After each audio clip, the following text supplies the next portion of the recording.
Welcome to the Ordinary Council meeting of Dubbo Regional Council. I advise that this meeting is being live streamed to the internet. All those present should refrain from making any defamatory statements, and upon joining these online meetings, you accept the condition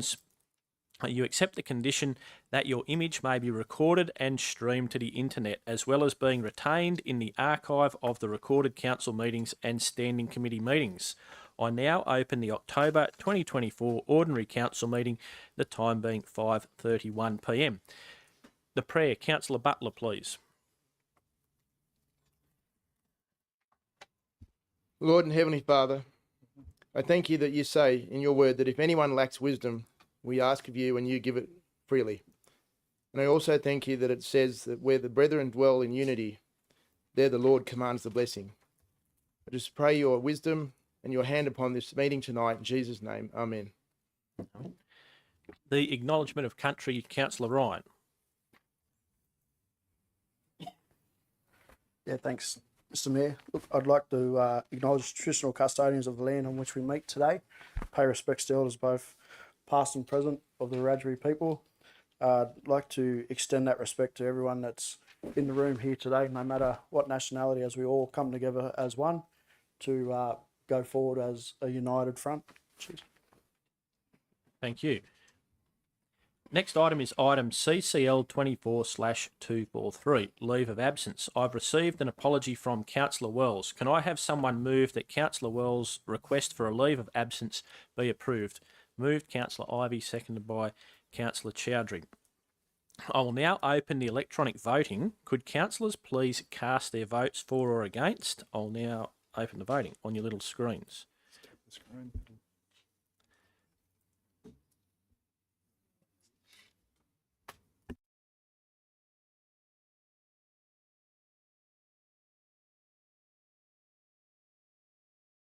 So councillors, and for people listening, this is new system, so you should see a for and against button on your digital screen there. What you'll also see is that gets recorded on the live stream up on the big screen in front of you as well. Green meaning for, red being against.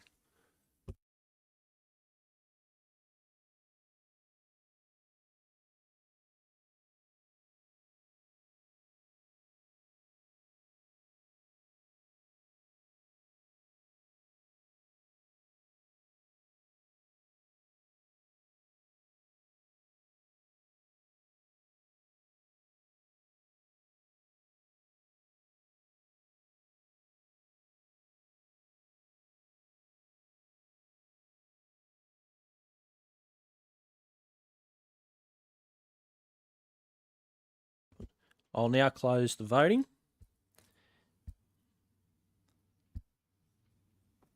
Motion carried. The next item is item CCL 24/244, conflicts of interest. Do any councillors have any conflicts they wish to declare?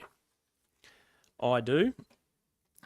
It is item CCL 24/269, and that is to do with Camp Road development and determining the application there. I own property. It's a pecuniary interest. The nature of that interest is that I own property and live on Camp Road at the other end of the road from the subject property.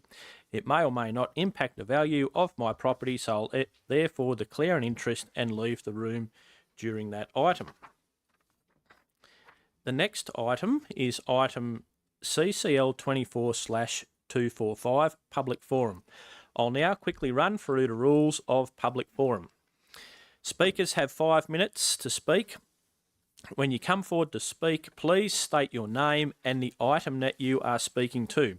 When you have 30 seconds remaining, you'll hear a bell. At 5 minutes, you'll hear the bell multiple times. The microphone will be turned off and you will conclude speaking. Registered speakers will be asked to speak first, followed by any other members of the gallery who wish to speak if time so allows. Gallery members should refrain from any disruptive behaviour, including clapping or jeering. And the most important thing is that it's not a Q&A. We don't get to answer any questions, and please don't name or have a go at the staff. I'll now call on the following registered speakers. Marcus Hannay on the Village Committee, the Village Roadshow and the Water Supply at Stewarttown motions. When you get up to the microphone and turn it on, your 5 minutes will begin. Thank you.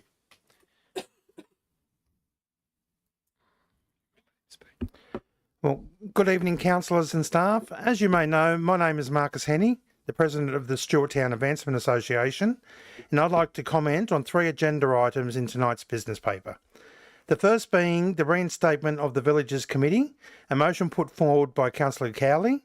The committee was established during the last term of council and on paper looked good, but I'd like to point out some issues. Unfortunately, there weren't representatives from all villages, and this could be for a few reasons, but one reason would be the time of the meetings. The meetings were held at 3 p.m. on a weekday. This time severely limited participation.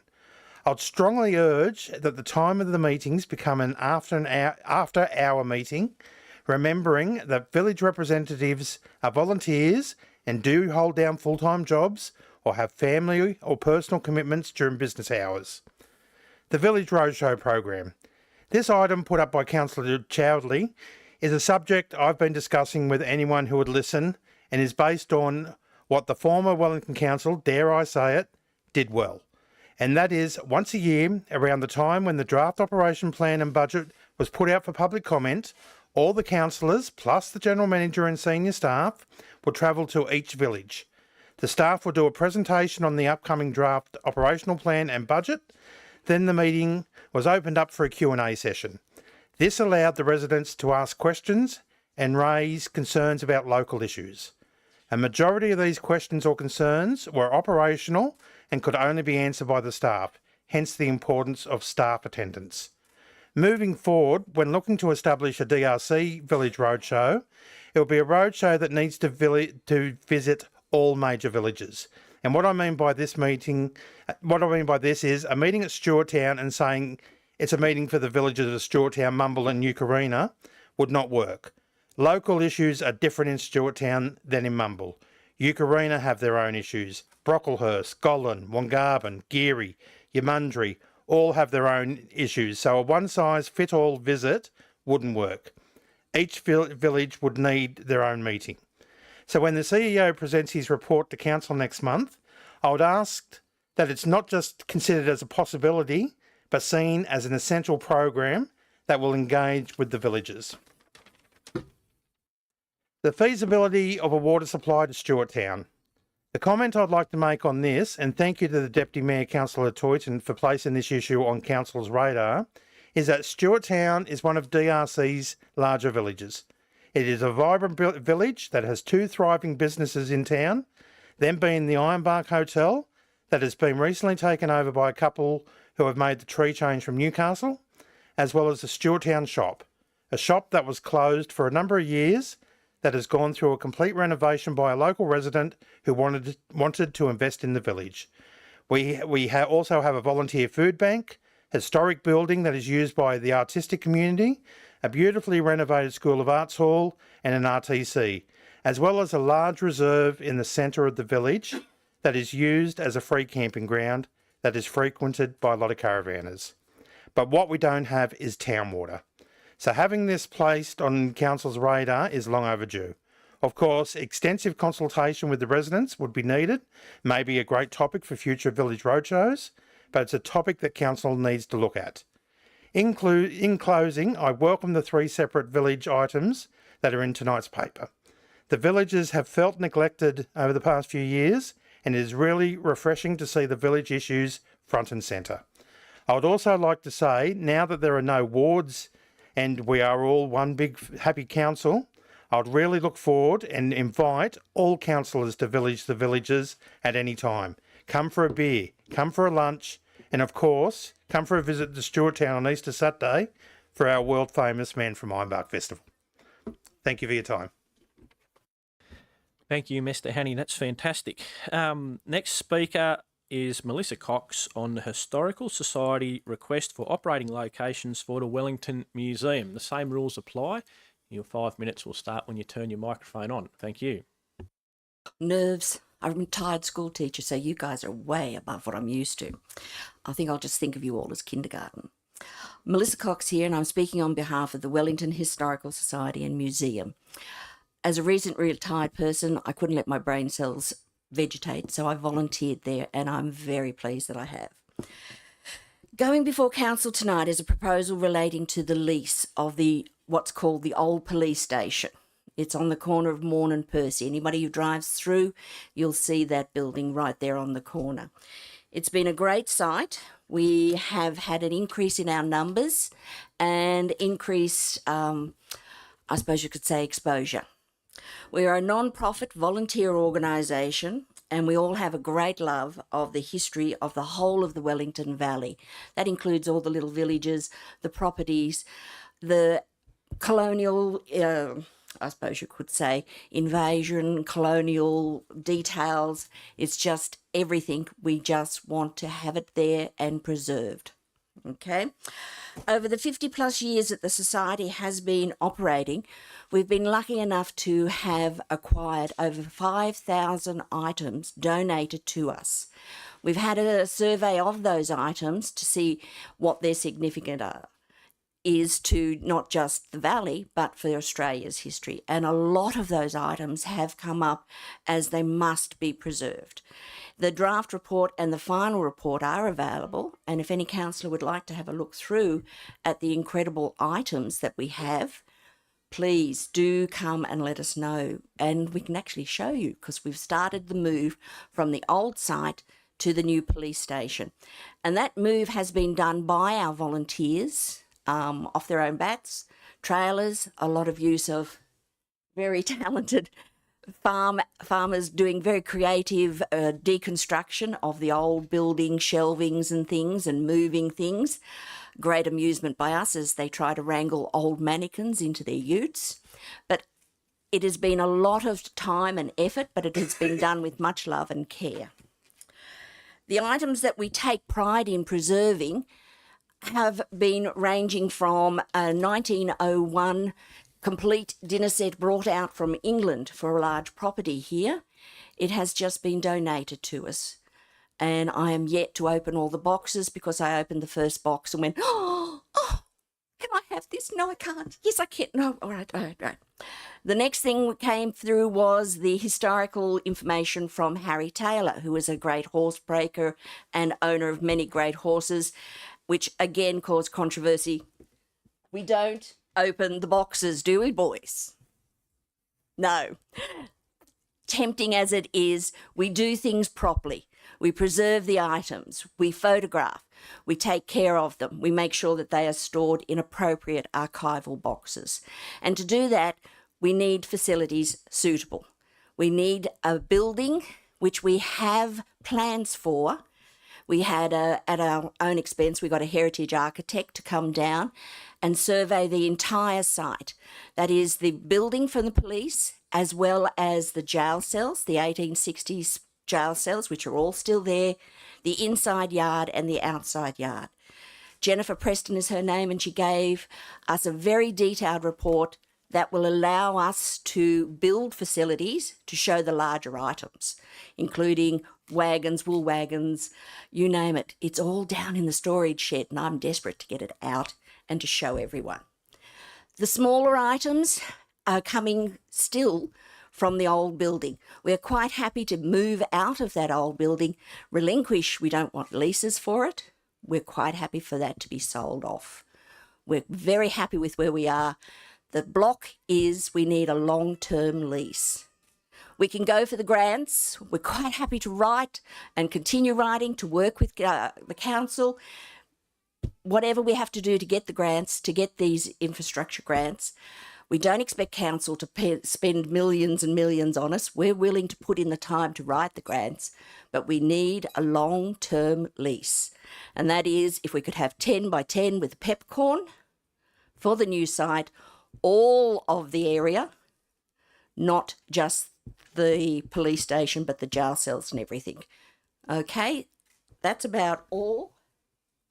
Checking on my crew here. Being one of the oldest members there, I'm allowed to get away with things. Thank you very much. Thank you very much. Yes? You've got to open your microphone. There you go. Thank you. Ms Cox, you mentioned a 10 by 10 there. We've got some discussions and I'm going to take forward a motion tonight, and I was going to propose a 5 by 5 by 5 by 5. Would that still give you the ability to go for those grants in that same way, or is there some requirement where you need a 10 by 10 lease for some examples? 10 by 10 isn't a requirement by the the grant application, but they want to see that we're going to stay in that one place for a long time. If they're going to cough up $500,000, they want to know that what we're spending the money on is going to be there for a long term. Thank you very much. The next speaker on the list is Anthony Yates on the planning agreement VPA 23-001. Your time will start, Mr. Yates, when you turn your mic on. Evening, everyone. My name is Anthony Yates. This evening on the council agenda is the VPA attached to the Wellington South Battery Project, a utility scale battery project just outside of Wellington. I'm here this evening representing the proponents of that project. I really just wanted to take the time to, thank the councillors for their consideration this evening.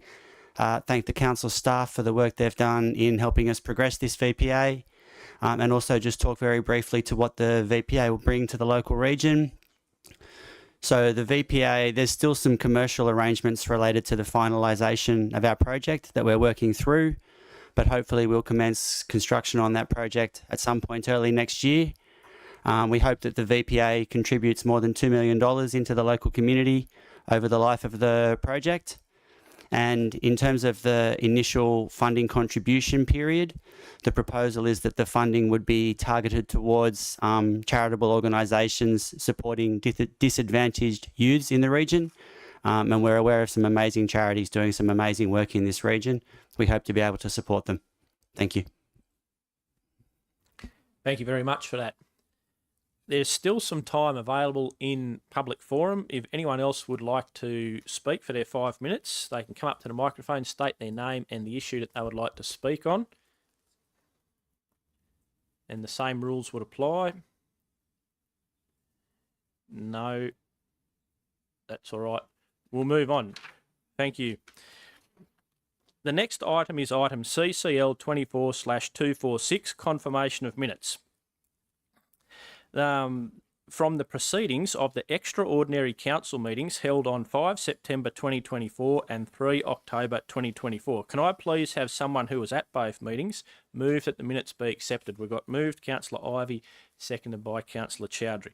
Are there any questions or debate on those? There being none, I'll now open the electronic voting. Could councillors please cast their votes for or against?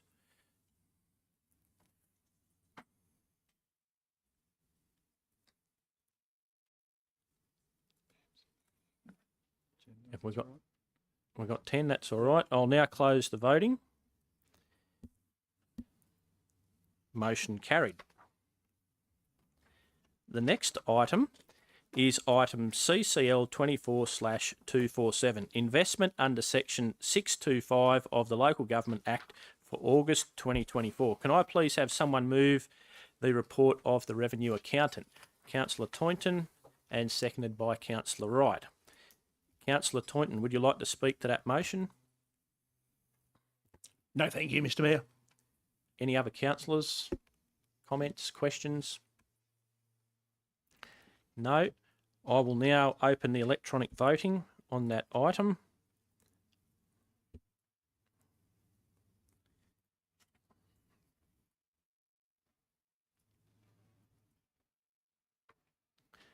Everyone's voted. I'll now close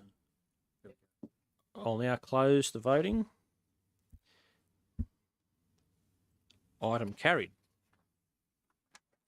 The next item is CCL 24/248, investment under section 625 of the Local Government Act for September 2024. Can I please have someone move the report of the Revenue Accountant? Councillor Toynton, and seconded by Councillor Chowdhury. Would anyone like to speak to that motion? Any questions or debate? There being none, I'll now open the electronic voting. Could councillors please cast their votes?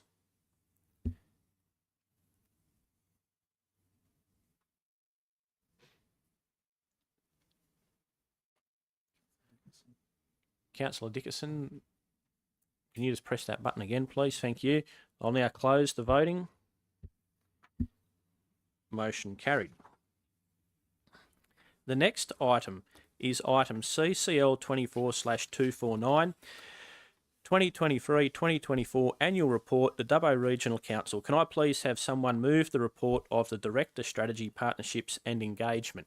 Moved by Councillor Cowley, seconded by Councillor Toynton. Councillor Cowley, would you like to speak to that motion? No? Any other questions, comments or debate, councillors? There being none, I'll now open the electronic voting. Could councillors please cast their votes?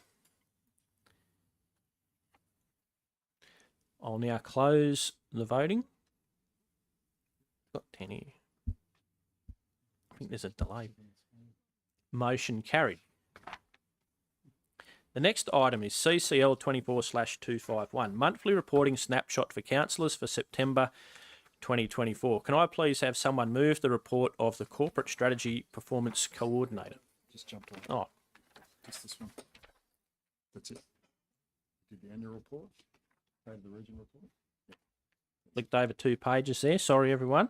Item CCL 24/251, State of Our Region Report, Dubbo Region 2021-2024. Can I please have someone move the report of the Director, Strategy, Partnerships and Engagement? Moved by Councillor Cowley, seconded by Councillor Richardson. Councillor Cowley, did you wish to speak to that motion? Any other comments, questions or debate, councillors? There being none, we'll put that. I'll now open the electronic voting. Could councillors please cast their votes?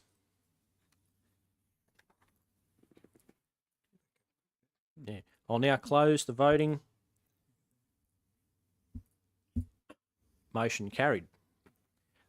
Item CCL 24/251, monthly reporting snapshot for councillors September 2024. Can I please have someone move the report of the Corporate Strategy Performance Coordinator? Moved by Councillor Toynton, seconded by Councillor Wright. Any questions or debate, councillors? Councillor Chowdhury. Thank you, Mr. Mayor. I'll just make a comment on the report, page 68. It's showing like a community satisfaction been 2.6 and it's been downgraded. So I hopefully with new council, with your leadership, with all the councillors, we will work together, make sure we bring it back, and hopefully we'll get community expectation will be above. Thank you. Thank you, Councillor Chowdhury. Any other comments, questions? Councillor Wright. There you go. Thank you, Mr. Mayor. Just a point of clarity. Just a point of clarity. We are looking at CCL 24/250 or 251 here. Just a point of clarity. 251, this one. I flicked over 2 pages previously. We did 250, and now we're on to 251 for the second time. Trouble. So just a comment. There. Thank you, Mr. Mayor. It was just with respect to some of the statistics that I've just seen on there. I'll get to that page again there now. Was just with regards to those significant numbers we saw through the Dubbo regional livestock markets for the month of September. Just a smidgen or kissing 200,000 individual animals through that particular yard. They're massive numbers, and obviously testament to the work that the agents and even the staff are doing out there with that particular facility. Obviously conditions are ripe at the moment too for that, but nevertheless sensational numbers and great work by all involved. So. Thank you. Many out of South Australia, I'm told, where it's a bit dry. Councillor Chowdhury, where are we up to with you? Is this a question? Just a question to you. I would like to thank you, the council staffs, to bring this report every month for us. It's really handy to see all this, what's happening within here. So I have a question through you, Mr. Mayor. There was a overdue debt, 60 to 90 days and 90 days plus. There's a quite few. So what action council is taking to get that money back, and is there any time frame we will see that money is coming back? Thank you, Councillor Chowdhury. To the CEO. Is Matthew sweet?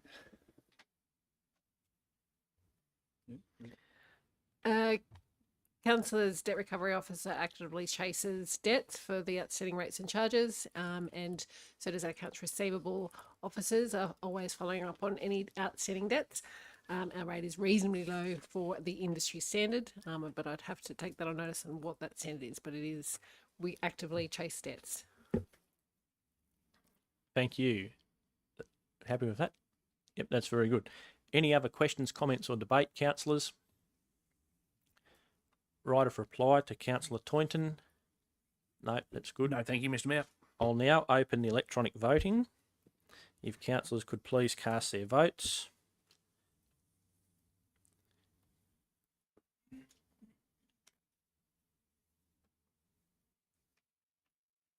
Councillor Ivey, can you just press that again, please? It looks like it hasn't worked. Thank you. I'll now close the voting. Motion carried. Next item is item CCL 24/252, annual report on compliance statistics under complaint statistics under Council's Code of Conduct 2023-2024 reporting period. Can I please have someone move the report of the Manager Corporate Governance? We've got Councillor Chowdhury and seconded by Councillor Ivey. Councillor Chowdhury, would you like to speak to that? Mr. Mayor. Thank you. Councillor Ivey. Thank you, Mr. Mayor. Just a comment that I note over that last period we've had 4 complaints. I gather what happens is that they're investigated and if they're not held to be significant, then no one hears about them. But I just wonder whether there's not the opportunity, or whether it wouldn't be a good idea at least to get councillors some idea of what the nature of those complaints have been, just to see if there's any lessons in that for we as councillors going forward. Is that a question to the CEO? Who provide a response, CEO? Yep. Short answer is you're not allowed to. They have to be confidential under the procedures for the administration of the Code of Conduct, which is given to us by the state government. I will point out, it is acknowledged both by the sector and the minister that the Code of Conduct process needs improving for the sector as a whole, and there is some draft policy settings out for consultation, which we have to respond by November. So one hopes there would be an improvement whereby councils save money from, I guess, if they don't go further than the initial investigation of the complaint, that they're somewhat spurious. So there is no need to let you know what lessons can be learned from them. So I guess we're looking forward to a better system in the near future as well. Thank you. Any other questions, comment or debate, councillors? Councillor Chowdhury, would you like a right of reply? No. Very good, thank you. Councillors, I'll now open the electronic voting. Could councillors please cast their votes? I'll now close the voting. Motion carried. Next item is item CCL 24/253, mayoral appointments and meetings for Mayor Matthew Dickerson. Can I please have someone move the report of the Chief Executive Officer? Councillor Chowdhury, seconded by Councillor Wright. Councillor Chowdhury, would you like to speak to that? Thank you, Mr. Mayor. Thank you. Any other comments, questions or debate, councillors? There being none, we'll put that. I now open the electronic voting. Could councillors please cast their votes? I'll now close the voting. Motion carried.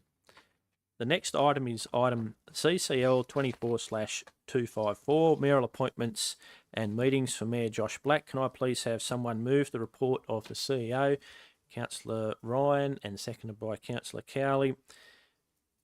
Would anyone like to speak to that? Any questions or debate? Councillors, there being none, I'll now open the voting to put that. Could councillors please cast their vote?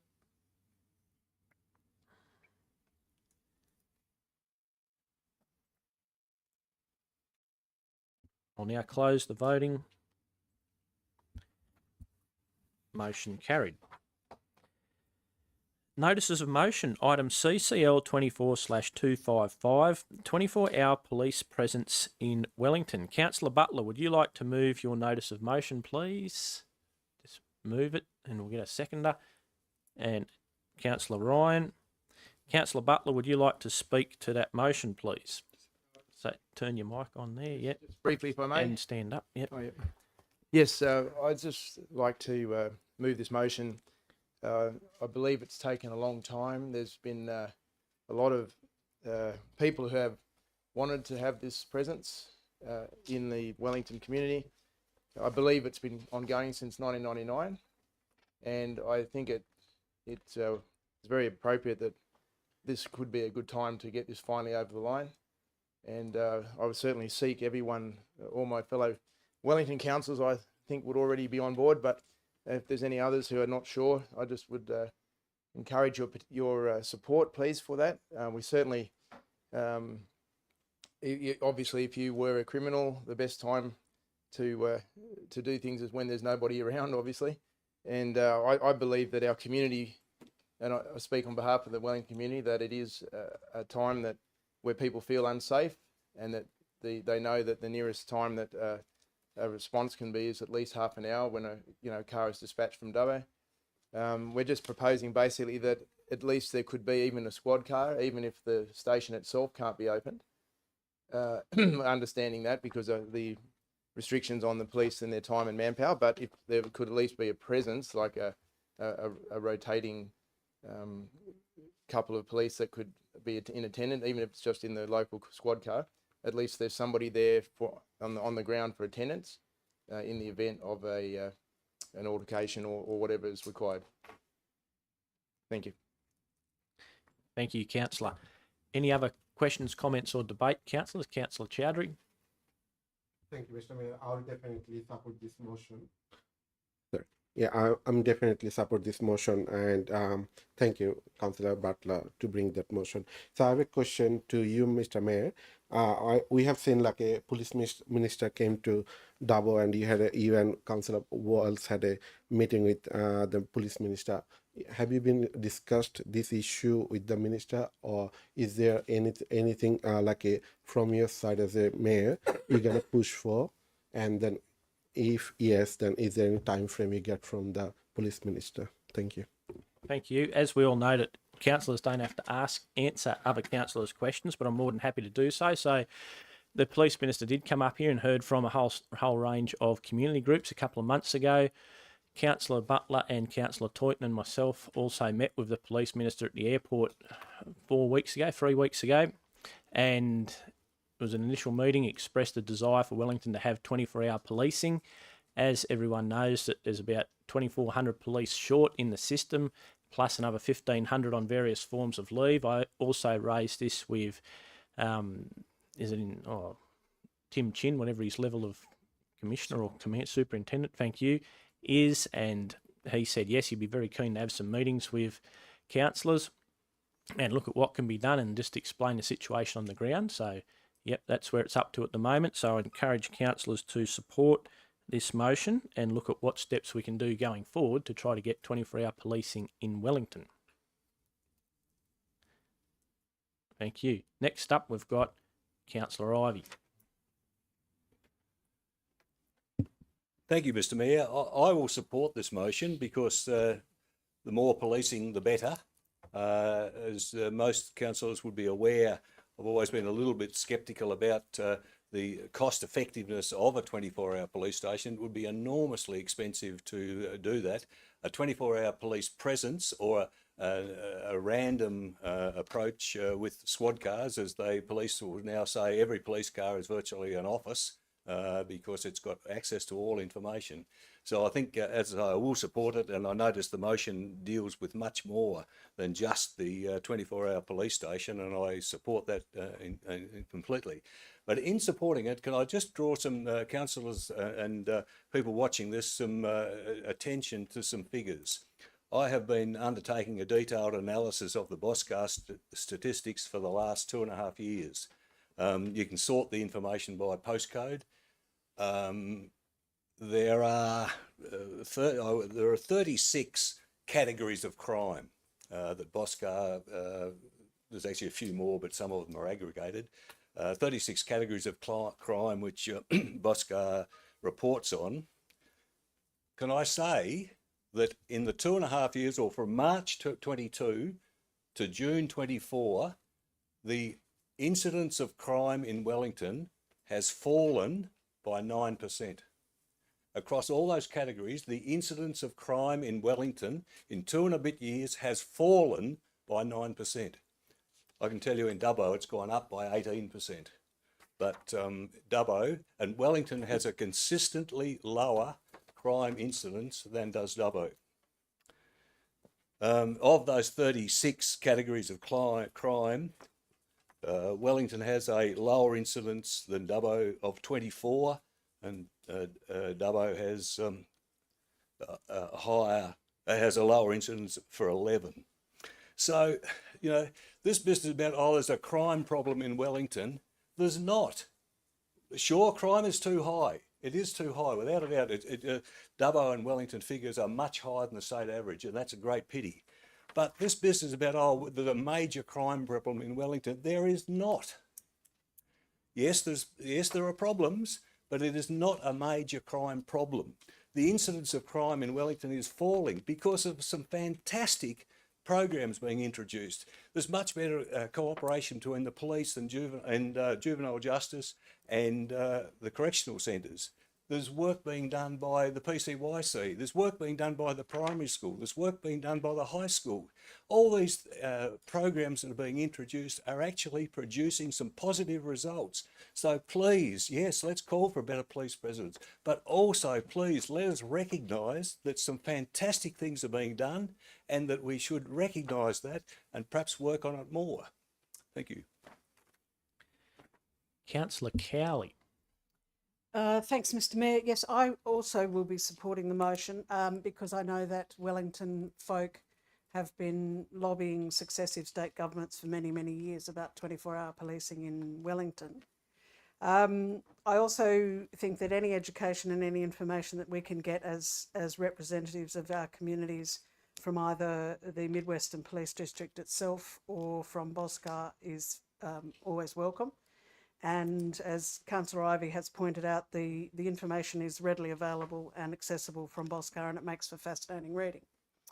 I would also just hope that the outcomes of the briefing and any briefing and workshop and any report that comes to council would be made in the spirit of advocacy to the state government on behalf of the Wellington and community residents, because it is within the state government's remit, not councils, to fix the crime problem.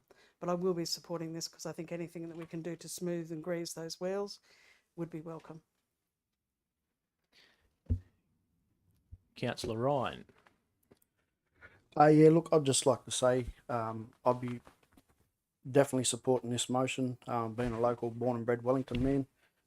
Living in the community, I know what happens and what doesn't happen within the crime scene. It's, you know, the Boscar stats, the crimes that have been reported, you know, and there's obviously a hell of a lot of crimes that are not reported, so they're not in those statistics.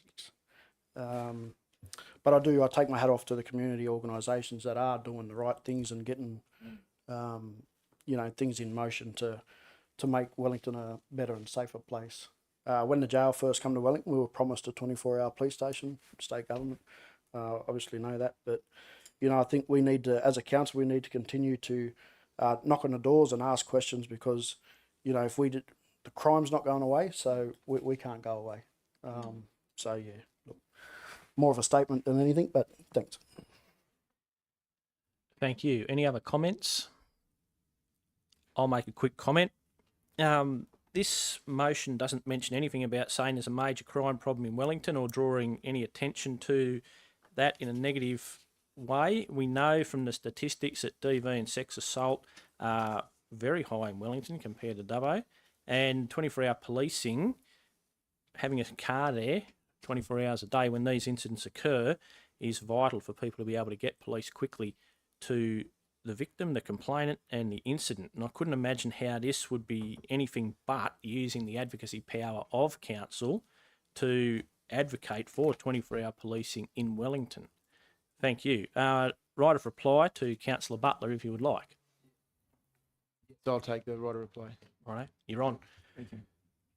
Yes, so thank you so much for the councils and the support. And certainly to Councillor Ivey, I agree with what he's saying. There's some wonderful things going on, groups that are actually having positive contribution and seeing the falling of crime.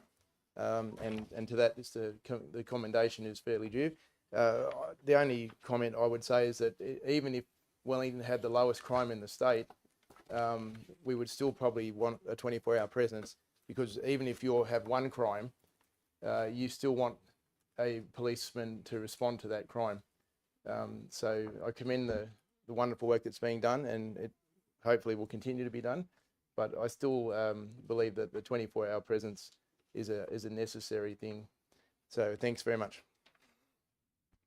Thank you, councillors. I will now open the electronic voting. Please vote away. I'll now close the voting. Motion carried. The next item is item CCL 24/256, reinstatement of the Villagers Committee. Councillor Cowley, would you like to move your notice of motion, please? That the CEO provide a report Hang on. Whoop.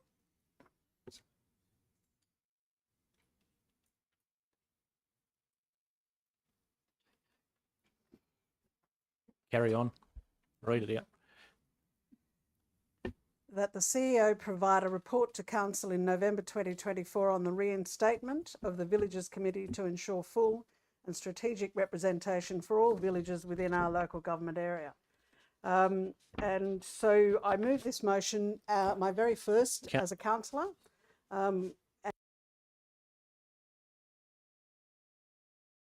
You've moved it, and then we need a seconder now before you. Councillor Chowdhury seconded. Councillor Cowley, back to you for the speech. I'm getting my quads work out. Thank you very much. And it's not so much a speech as just an endorsement of the importance of our villages, Mr. Mayor. So I bring this, my first of what I hope will be many as a councillor, because the voice of our villages is something I do take very seriously. And during the campaign for a seat in this chamber, I called long and loud for the appointment of a duty councillor, much as the New South Wales Legislative Council has duty MLCs for our state regions. But I believe the Villagers Committee is probably the most appropriate forum with which to investigate the idea of such an appointment of a duty councillor. So I strongly urge my fellow councillors not to just support the reinstatement of the Villagers Committee, but to take an active part in that committee. I acknowledge Marcus Hannay, who is a very active member of leader of the PAC, of the Stuart Town Advancement Association. And I thank you very much for noting and your suggestion of the increasing village participation and particularly through the timing of the meetings. So that would be something certainly to take under consideration.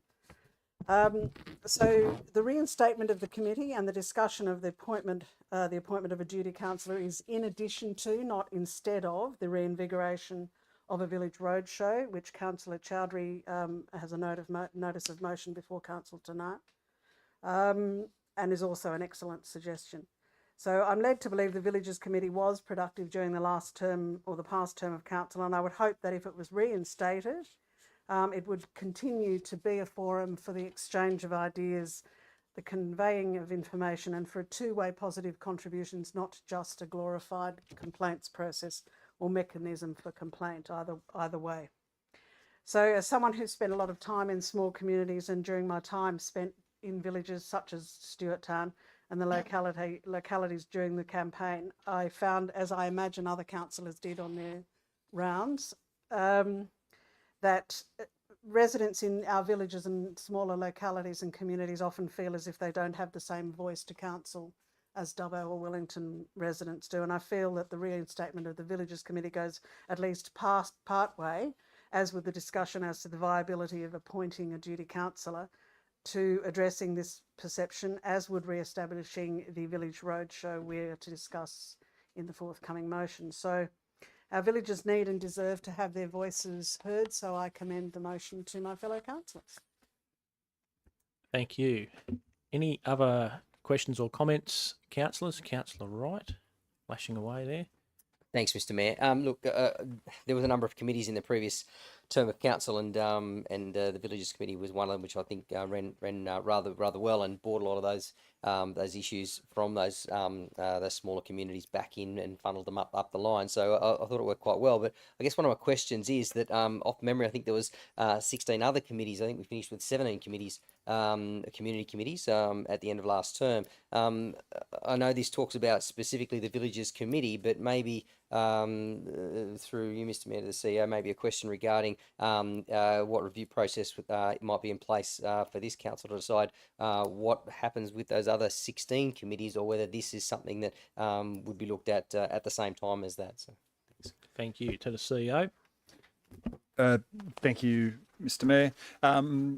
Councillor Wright, so this staff have already done analysis in the last term, as former councils remember, about what was working effectively and what could be improved, and different ways of different groups being consulted and having that feedback. Certainly the staff recommendation then was for the Villages Committee would be strongly supported by staff with that effectiveness.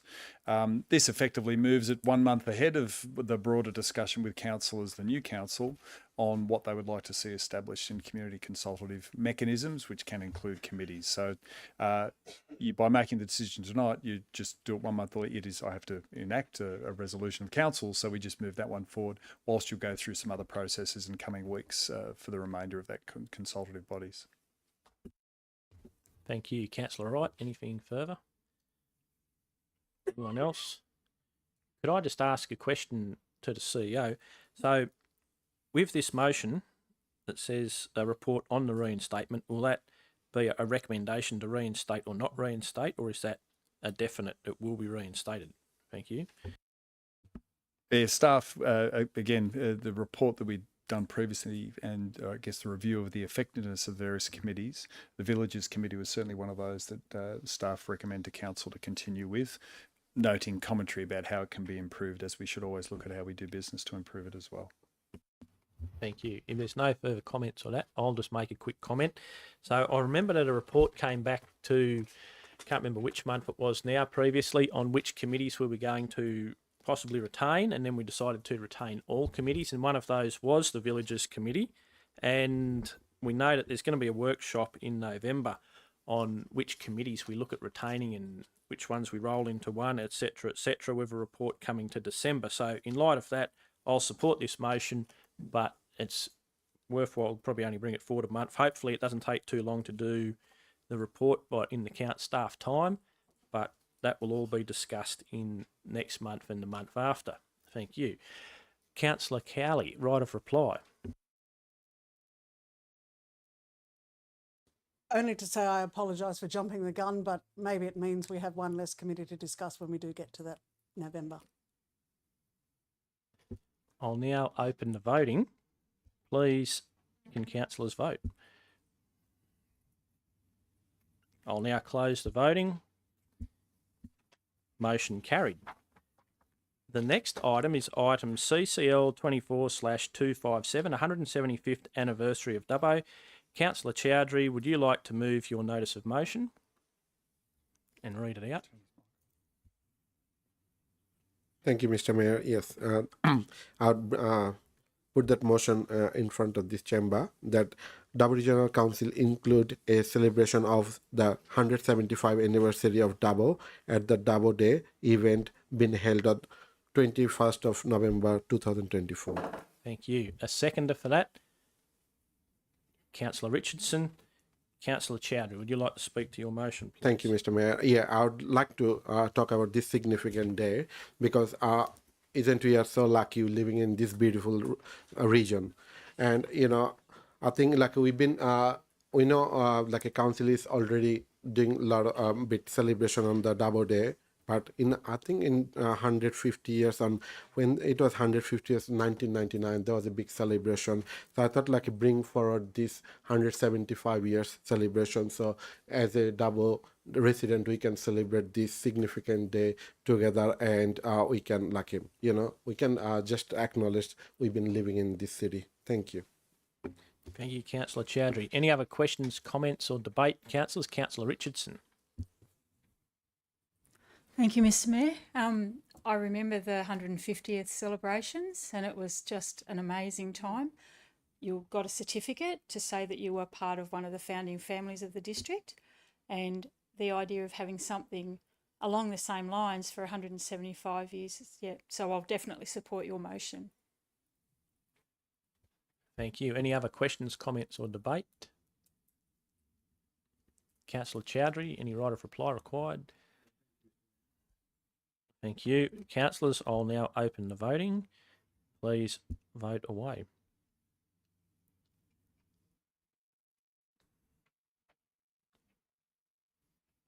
I'll now close the voting. Motion carried. The next item is item CCL 24/258, Village Roadshow Program. Councillor Chowdhury, would you like to move your notice of motion, please? Thank you, Mr. Mayor. Yes, I'll put forward this motion that the CEO prepare a report for the November 2024 Council meeting outlining a potential schedule and budget for a village roadshow program. This program will facilitate feedback opportunities and foster strong relationship and dialogue among the village residents, councillors and executive staff. Thank you. A seconder for that? Councillor Cowley. Councillor Chowdhury, would you like to speak to that, please? Thank you. Thank you. Marcus Hannelly is spoken tonight. I think that during that campaign, we sitting all these elected councillors would remember there has been raised at that Stuart Town a forum. It's really that village committee. They really want to see Mr. Marcus already mentioned, they want to speak with the elected bodies plus this executive bodies. So I think this opportunity will bring forward, and they can have we can all have a fruitful discussion, and through that we have a real good connection, and we can try to solve all their issues. But it's not always possible. But at least we can have a good relation, good a good connection with their villages, with their issues, and then we can bring forward and do some lobbying and look for some funding and try to solve those issues. And I'll request my fellow councillor to vote for this motion. Thank you. Thank you. Any other questions, comments or debate, councillors? There being none, I'll open the voting. Please vote away. I'll now close the voting. Motion carried.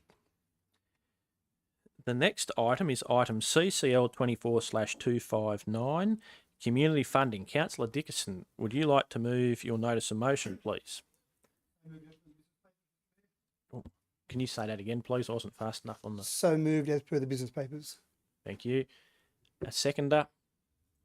Councillor Chowdhury, thank you. Councillor Dickinson, would you like to speak to your motion, please?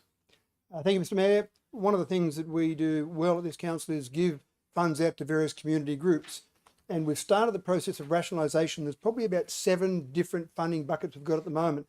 So that process has already come down a little bit, and Mr. Arms has been doing excellent work in rationalising some of those programs. But sometimes there are some of those programs that are under, and then sometimes there are other programs that are over. And at the moment, with the way council is set up, those programs can't have money shifted from one program to another program. Having one bucket of money would seem like it's fairer for the different applications that come in for those funding applications. And the other part is that these programs are typically done every 6 months. But the groups that we're giving money to are volunteer groups. And these volunteer groups haven't got long-term vision, strategic plans. They've got programs that they probably get together and organise fantastic events on a very small budget, and they may not always have programs or applications ready to go 6 months in advance. By having these applications happen every 3 months, that means those programs are rolling over on a more regular basis. So those different volunteer groups have got the ability then to put in applications on a more regular basis. Now that creates extra work for our staff, and I'm conscious of that, and I've had the discussion with Mr. Arms, but I fully believe the fact that we'll cut down the funding programs from approximately 7 to 1 will actually be a cost saving to council, because that administrative overload of all those different funding programs being reduced to 1 will make Mr. Arms and his staff job easier, so giving us the ability to have those 4 application times throughout the year. So it makes sense, again, Mr. Arms has started the process, this is just continuing on that process, reduce the different pools, the different buckets we've got, have 1 bucket, and applications can be put into that 1 bucket, again with all the different guidelines we'd expect to see for us handing out public money. Thank you.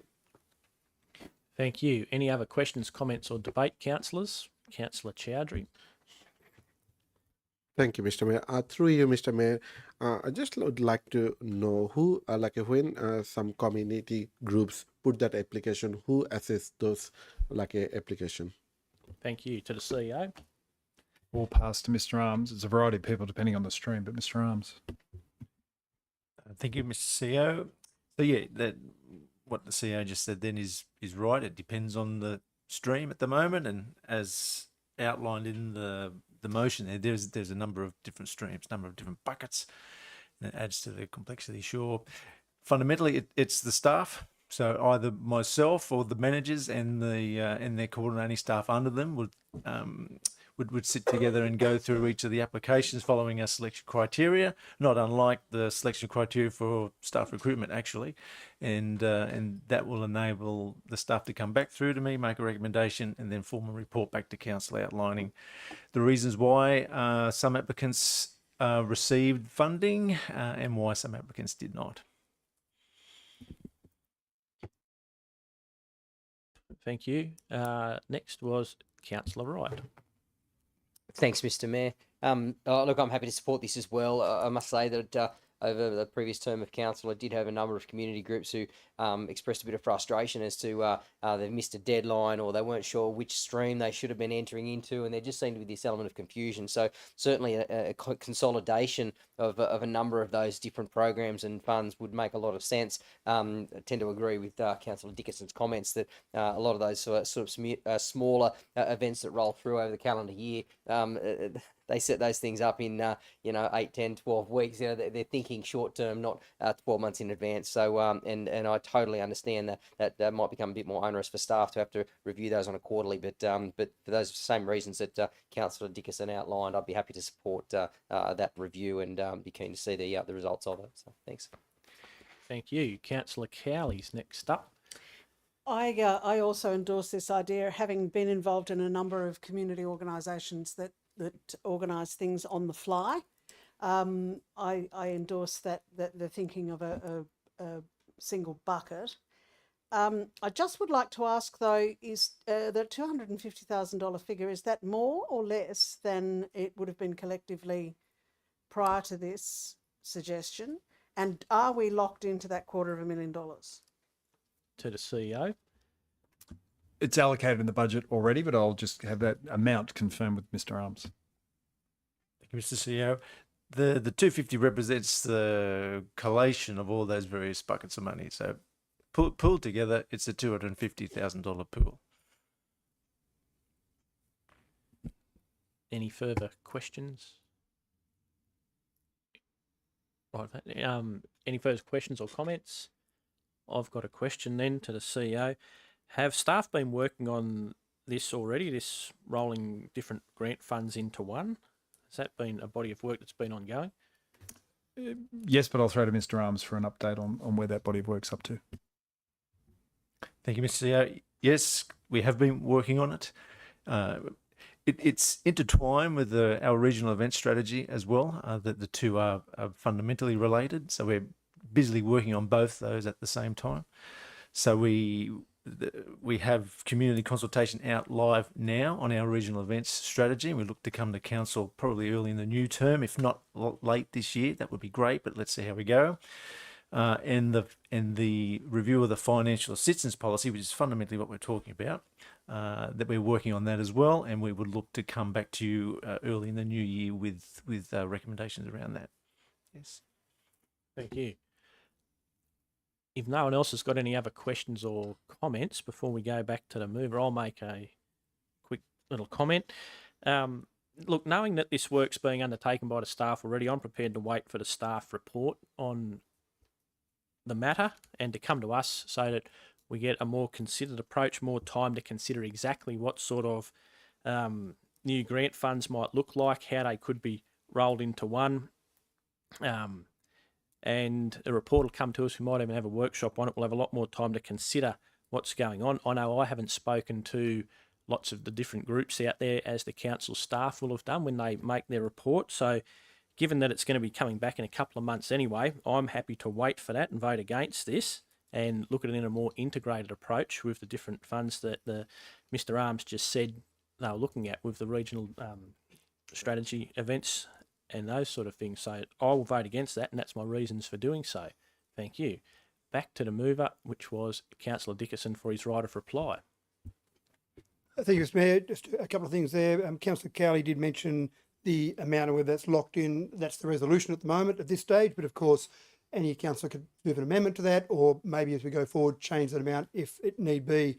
In relation to your comments there, this is really continuing to progress that. I know the work's already started by Mr Arms, and I've had discussions with Mr Arms in the last year or so about this, and already we've taken those 4 funds that were there previously down to 3.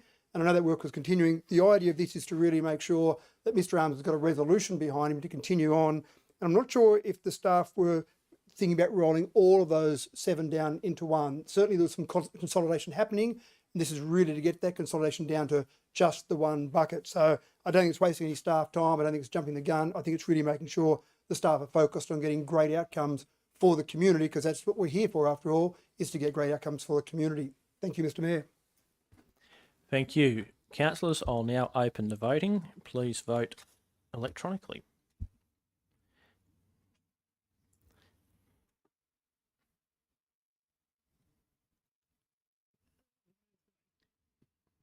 Still see it, can't you?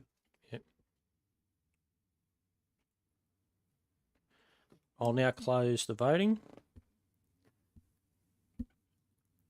Motion carried. 8-2, that one, even though it's not up on the screen. Next item is item CCL 24/26. There was a technical glitch there. The guy's just working on it. That's Mr Mayor announced the numbers there at 8-2.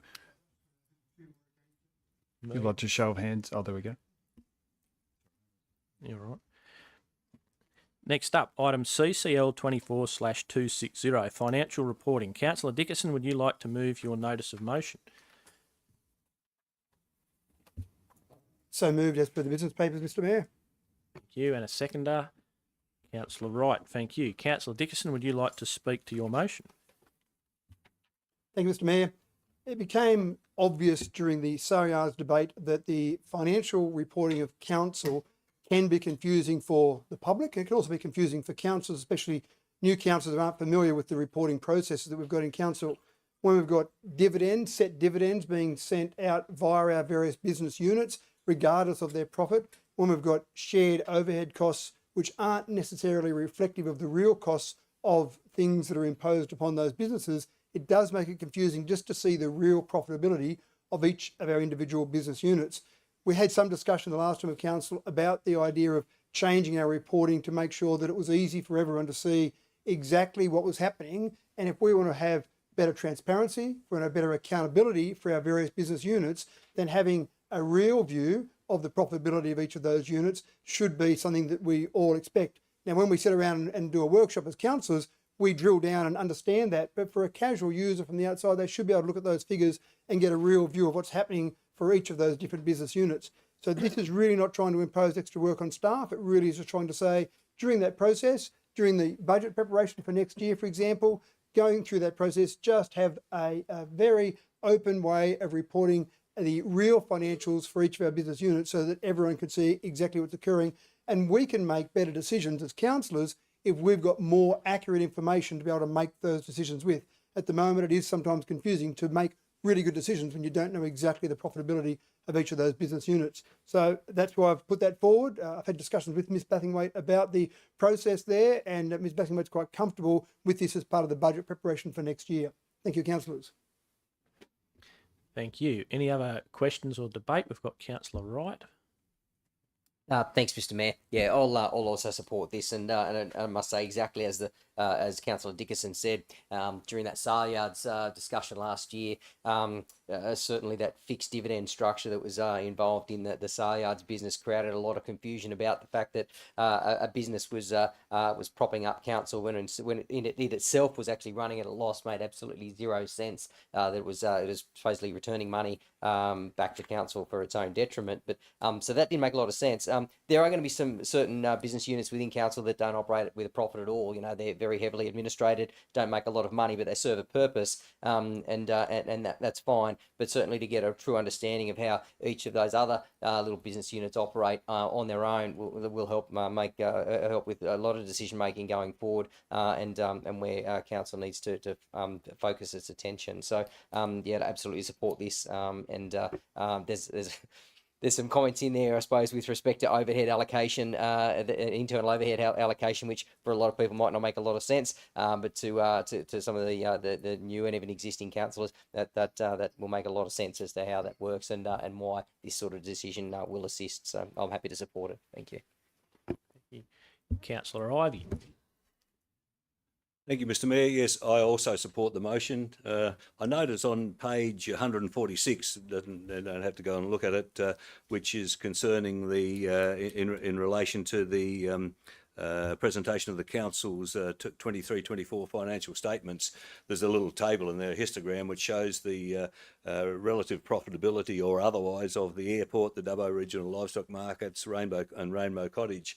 And it shows there as a business unit the operating loss, but I don't think that when I look at that figure, I don't think that's correct, because I think, as Councillor Wright just said, some of those costs in there include a dividend paid. Well, you know, a dividend paid from an operation that's actually losing money doesn't seem to make sense. So I think that would be just one reason for just changing the reporting mechanism. As I understand it, there certainly wouldn't be any need to collect any more information. All the information's in the council's financial records. It's just how that information is presented and put into a table form that would change. And so I think without too much extra effort, we would be able to get a whole lot more useful information. So I support the motion. Thank you. Any further comment or debate, councillors? There being none, we'll go back to Councillor Dickinson as the mover of the motion for his right of reply. No, thank you, Mr. Mayor. Thank you. Councillors, we'll now put that. I'll open the voting. Please vote.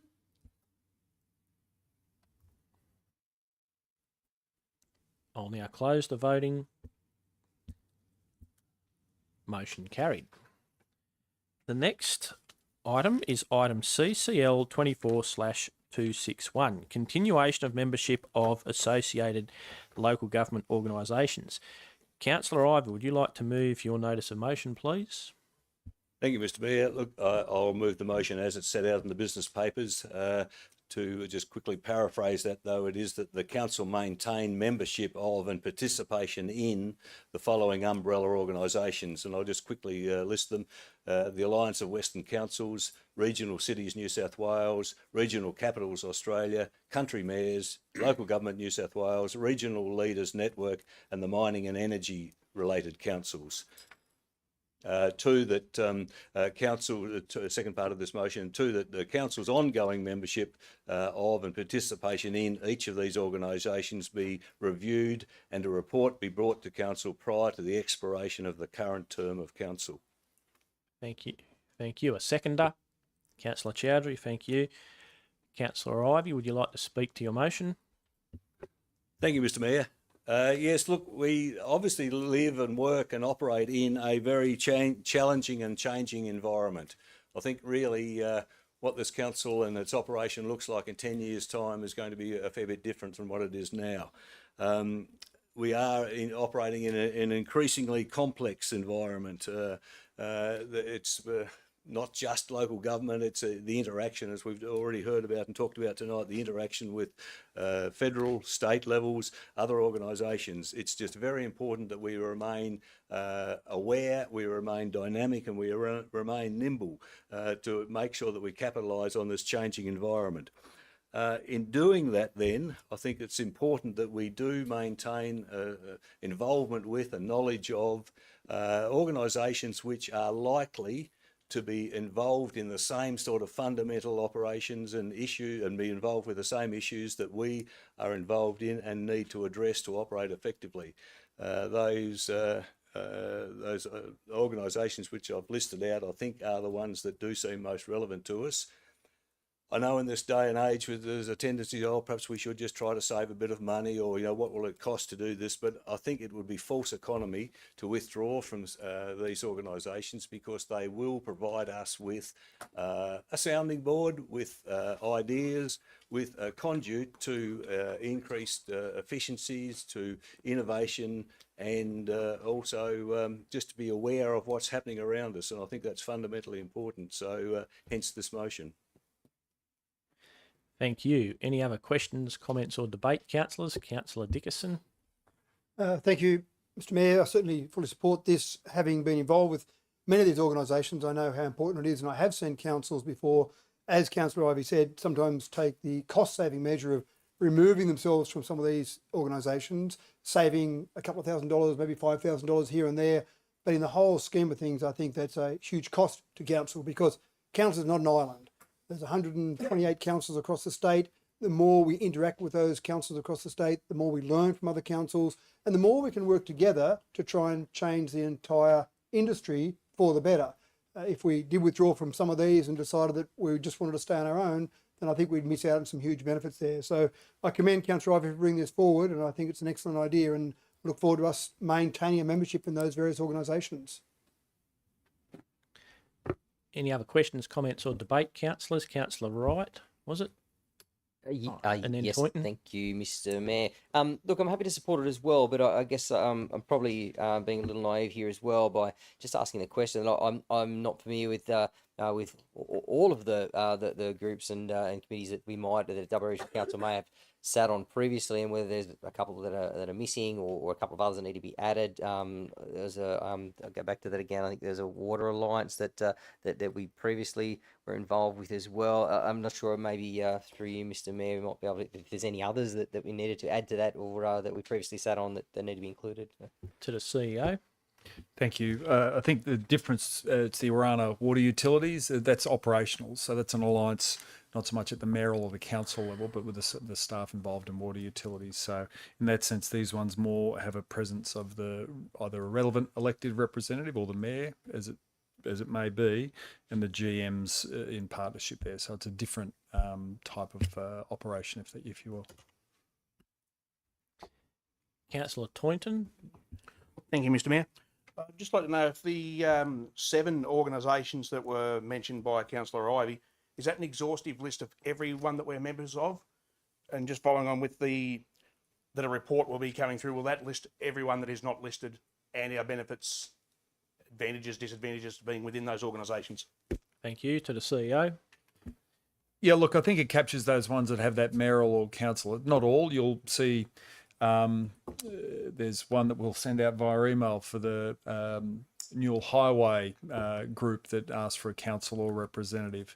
They tend to not have a membership, though. These ones have a membership cost, as well as I guess, your participation, your coordinated lobbying efforts. So whereas that one's, yes, there's a bit of a cost to send a council to be a part of. So I think some of the, I guess, concern behind that question. Number 2 enables me to provide a report to council, and that's where we capture some of those other ones that I guess aren't quite as elevated as those ones with the mayoral representation.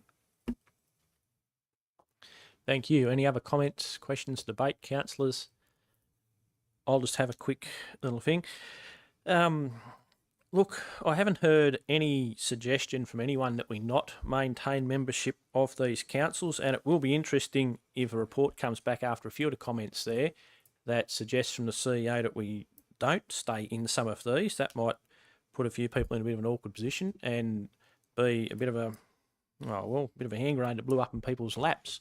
But that'll be interesting, and we'll see where that ends up. Thank you. Back to Councillor Ivey for his right of reply as the mover.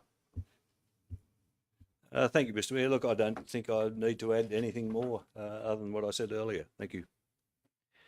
Thank you. Councillors, I'll now open the electronic voting. Could councillors please cast their votes? I'll now close the voting. Motion carried. The next item is item CCL 24/262, Newell Highway Bypass Dubbo. Councillor Ivey, would you like to move your notice of motion, please? Thank you, Mr. Mayor. Yes, look, I'll move again as set out in the business papers, basically that the council note that a strategic study is required to examine the need for a Newell Highway bypass west of West Dubbo. A study to include the analysis of possible route locations, integration with. Now, I'm sorry, Mr.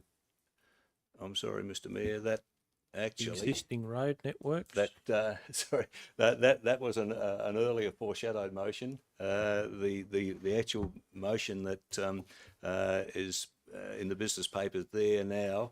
Could I just read that again now? Yeah, is this like an alternative motion to what's in the business paper? No, I think what happened is that I put in the motion originally. There was some discussions with staff.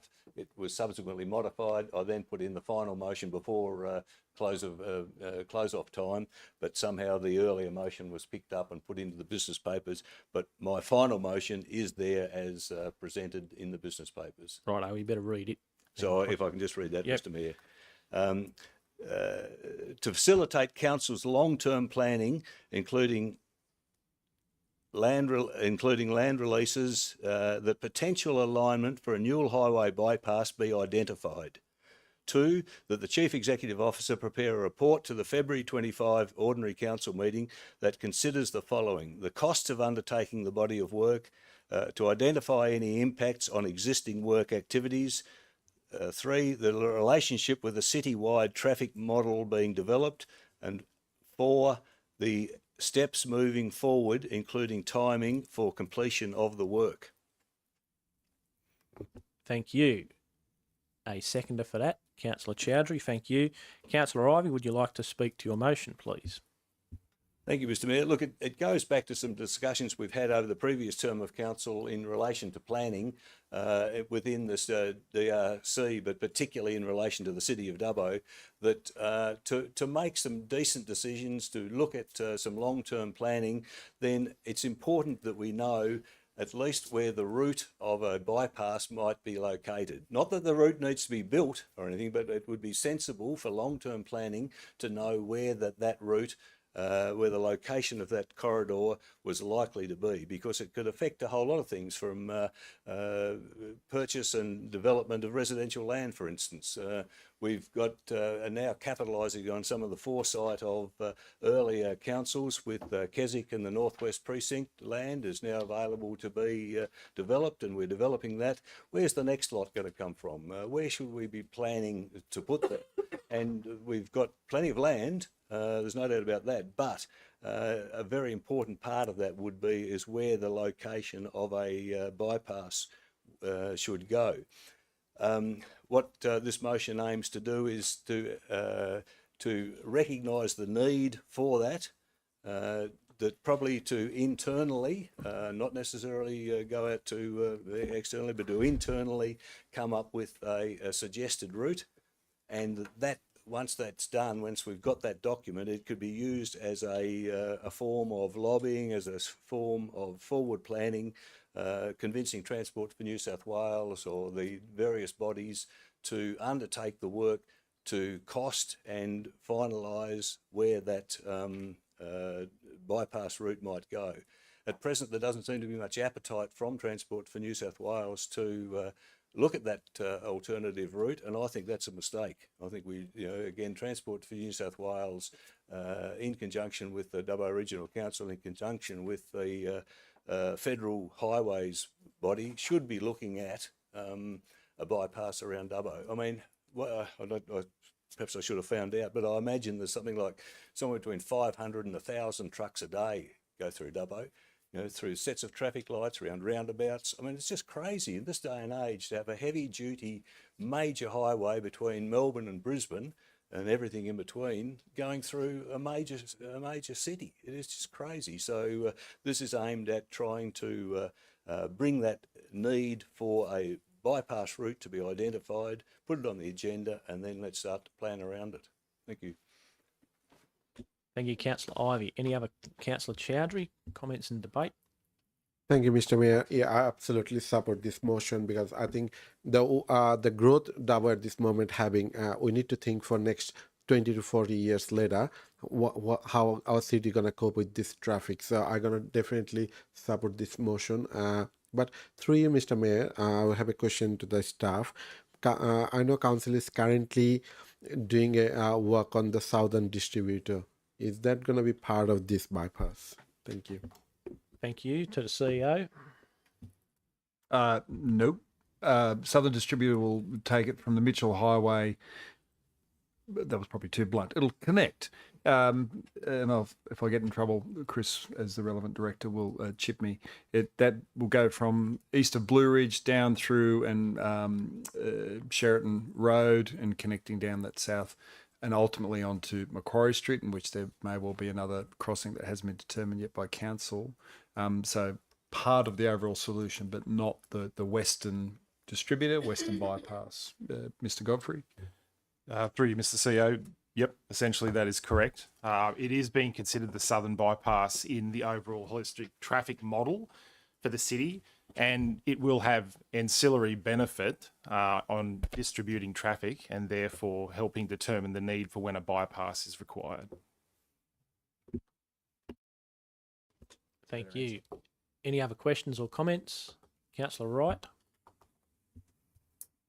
Thanks, Mr. Mayor. Look, I'll happily support this because I'm all for planning, and we've seen when councils don't plan what happens. So I'm all for planning, but gee, I find that we just don't have a compelling reason for a bypass. I know Councillor Ivey's comments there about trucks rattling through town. If we think where trucks will rattle through town up Wylander Street and then veer off onto the New River Street Bridge, by my count, there's no more than 25 residences that live along there, and most of those have a mixed zoning, and some of them already been converted into commercial property. So there's just not a big influence on our city. There's currently 3 sets of traffic lights on that on the Newell Highway coming in, and I suppose once the new bridge is done, there's probably going to be another couple of sets of traffic lights, but there'll certainly be no roundabouts through there. I can list all the other locations that have had bypasses done, and if you want to rattle off, there's talk of Coonabarabran, and there's Scone, Parks, Orange, Holbrook, Muswellbrook. They all had semi-trailers running straight up the main street of town. We don't have semi-trailers rattling up Macquarie Street. They already nearly go around town, and they're going to go a lot further around town once that the new bridge is actually built and the new highway is detoured around town. So, look, whilst I'm happy to support this because I'm all for planning, I just don't see that we have a compelling need for a bypass to take traffic away from our residential areas or up the main street of Dubbo. So, thanks. Any other comments, questions, debate? Councillor Dickerson? Thank you, Mr. Mayor. One of the things I think councils typically do very well is long-term strategic planning. And we did see a slight lack of that in the past. And we know that when we had to buy some land for the southern distributor, we probably paid more for that land than we should have paid because we didn't have the long-term strategic plan in place. What I like about this particular motion from Councillor Ivey, it's not saying we go and buy the land. It's not saying we go and spend a lot of money. It says, let's have a planned route so we can actually have some sort of strategy, some sort of strategic direction, so that in 10 or 15 or 20 years' time, or maybe never, but at some stage in the future, probably we'll need some form of bypass. So getting the land now, if we need to do that, or at least having a strategy where that land will be needed, will be much better than sometime down the track when the land will always be more expensive if it needs to get to that point of buying it. I don't see us buying it though. I see at some stage Transport for New South Wales looking at this because it is going to be part of a highway. But if we can push that along a little bit and actually point to some areas where maybe this particular route could go, that makes sense from a long-term strategic planning. So I commend Councillor Ivey for thinking big picture, thinking long-term, thinking visionary. Thank you. Any other questions or comments? I'll just quickly make one. It seems like everyone in New South Wales can have a bypass except for Dubbo. And the comments, I I think it was in one of the Stapleton reports, whatever iteration, was that we don't need a bypass for 40 years, but if we don't plan for it and reserve the land along that route now, then it'll never happen. It'll all be taken up with residential. Hopefully in the report we can look at some examples of other bypasses in New South Wales and how they were funded and who funded them in the last 10 years, and you'll find it was all state and federal money. There was no council money, and no one suggests that council should be funding anything to do with the construction of a bypass, because the state and feds have been doing it all over the place, so they need to look at it here. And I know that there's been some some work done by the staff, so hopefully that'll be in the report of a possible heavy vehicle bypass. As part of that, we amended a motion nearly 3 years ago to ask the state and federal governments to fund a bypass route reservation study, but that came to nothing because they didn't want to put in. And I know that trucks go sort of the unnatural bypass of Tamingli, Narromine and come out at Umunjeri so that they avoid having to come through Dubbo, but lots of them don't like going that way because the road's so bad. So they want to avoid Dubbo, but the road the other way is so bad, so they put up with going through Dubbo. So once again, Councillor Ivey and myself are lockstep on major issues, and I commend him for this and encourage people to vote for it. Thank you. Back to Councillor Ivey for a right of reply. Thank you, Mr. Mayor. I was going to acknowledge the fact that you and I had discussed this before in my right of reply, but now I don't need to, so I won't say anything else. Thank you. Thank you, councillors. I've opened the voting. Please vote. I'll close the voting. Motion carried. The next item is item CCL 24/263, feasibility and estimated costs of extending town water supply Mumble to Stewart Town. Councillor Toynton, would you like to move your notice of motion, please? Yes, Mr. Mayor, as it stands. Thank you. A seconder, Councillor Chowdhury, thank you. Councillor Toynton, would you like to speak to your motion? Yes, Mr. Mayor.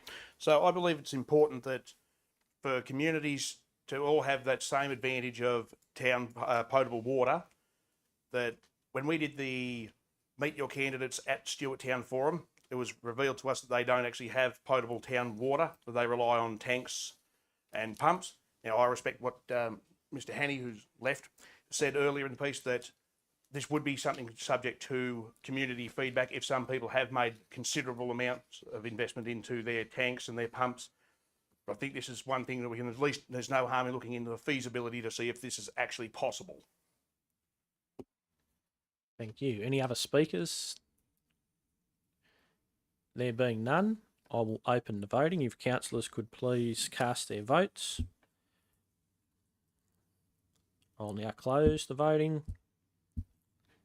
Motion carried. We now move on to reports from staff.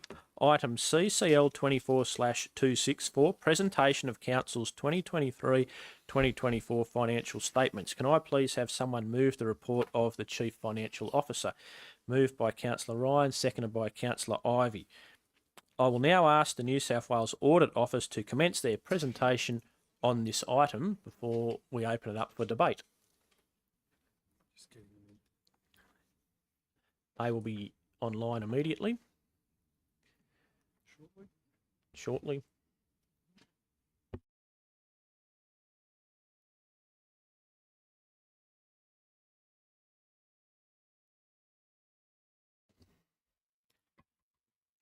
Okay. Now, councillors, we will now have the Audit Office commence their presentation on this item. Thank you. Thank you, Mr. Mayor. I just wanted to check if everyone can see my presentation. Yes, we can. Yep, that's good, and we can hear you. Thank you. Thank you. Thank you for the opportunity to present my report. So I'm here to present my report on the conduct of the audit for FY 23-24. But before I do that, probably a brief background about our audit office. So we have been doing the audit since the past 200 years. And the Audit General is accountable to ensure and hold government responsible for the use of public resources. We got the mandate for doing the audits of local government in 2016.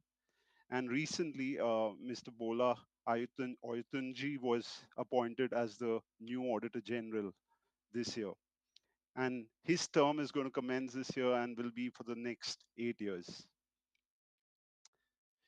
Just a brief background on the annual work program, which was recently released by him in August 2024. So this plan is mainly talking about two things. One is the financial statements audit, where we actually present a report to the government, local government sector. That report is going to capture the results of the audits for FY24, as well as a summary on the financial controls and IT cyber controls. Further, we will also be providing some insights on the governance in the local councils, which will touch upon fraud control, conflicts of interest, business continuity planning, as well as internal audit.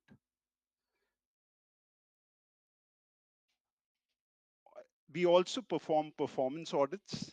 Now, our performance audits are assess whether the activities of government entities are being carried out effectively, economically, efficiently, and in compliance with relevant laws. Over the next 3 years, we plan to perform these performance audits, namely the key ones being local term financial planning, as well as climate risks, and some of the audits in relation to the government issues within a particular council. Moving on to the report on the conduct of the audit. Overall, the audit outcome, I'm pleased to say that we have substantially completed the audit, and I am looking to issue an unqualified opinion on the general purpose financial statements as well as the special purpose financial statements. The key metrics of the income statement look like this. The rates and annual charges revenue have slightly gone up, and that is predominantly a result of the rate peg increase of 3.7%. The grant and contribution revenue has actually come down year on year, and that is a result of the decrease in developer contributions as well as a decrease in capital grants and non-developer contributions. The overall operating result for the year is down, which is predominantly due to the lower grant and contribution revenue, as well as an increase in material and services expenses. Moving on to the cash position, the cash position has improved year on year. The external restriction balance continues to remain the same. The externally restricted balance comprises mainly of developer contributions, unspent specific purpose grants, and water and sewer funds. The internal allocations is a balancing figure after reducing the external restrictions. The council has actually exceeded all the performance ratios measures stipulated by OLG. So that has been a good favorable outcome this year. Specifically on the operating performance ratio, which measures how well the council contain their operating expenditure within operating revenue, the council has exceeded this benchmark over the benchmark, which wasn't the case in the past 2 years. The own source operating revenue ratio, which measures the council's fiscal flexibility and the degree to which it relies on external funding sources, that is also, so the council has exceeded that also over the benchmark of 60%. The rate and annual charges outstanding percentage assesses the impact of uncollected rates and annual charges on council's liquidity and the adequacy of debt recovery efforts. This ratio is also lower than the OLG benchmark of 10%. The council achieved 5.43%. Other ratios, the cash expense cover ratio, the debt service cover ratio, as well as the unrestricted current ratio, the council has achieved and met all the benchmarks. I will not go deeper into it, but overall, all ratios have been achieved. Lastly, the asset renewals were around 18 or 19 million in 23-24, which is higher than last year. However, the new asset additions are slightly lower than prior year. That concludes my presentation, and happy to take on any additional questions. Thank you very much for that. Councillors, does anyone have any questions for Mr. Rajani? Councillor Ivey? Thank you for that, Mr. Rajani.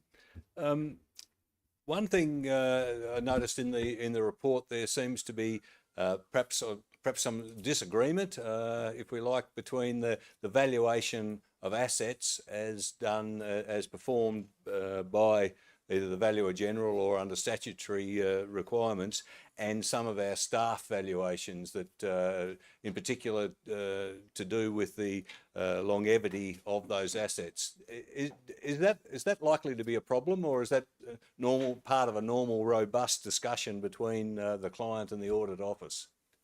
Mr. Rajani, please answer away. Yeah. So happy to take on that question. So we are satisfied based on our audit work that the overall valuations which have been recorded are not materially misstated. We have performed suitable procedures to get comfortable with that overall balance. Thank you. Any other questions, councillors? No? Well, thank you very much for that presentation, Mr. Rajani, and the work that you've done in the audit. Councillors, we'll now go back to debate on this issue. Does anyone have any comments, questions? No? Councillor Wright? Thanks, Mr. Mayor. This one maybe not necessarily for the auditor there, but more maybe for the CEO maybe, or one of the staff, just with respect to one of the report that was passed down in the audit and risk report the other day, which actually increased our asset base by around $100 million as a result of a review of some of our assets. I guess I've got a question going forward as to what impact that might have on our depreciation expense and what sort of work we might need to do to I suppose rerun the figures, I guess, for those forward forecasts for the next few years. Thank you. To the CEO. I'll pass to Ms. Bathingthwaite. Short answer, yes. That increase in the asset revaluation will affect and will have an effect on our depreciation. The exact figure we don't have as yet. We do wait for the conclusion of the audit to make sure no adjustments are made on the asset register before we roll the system to then calculate. So that is proposed. It'll miss the September adjustment, but it will be reported in the December quarter review in those adjustments to where we think that depreciation will be, and will reflect in the budget estimates at December. Anything further? No. Councillor Ivey, there you go.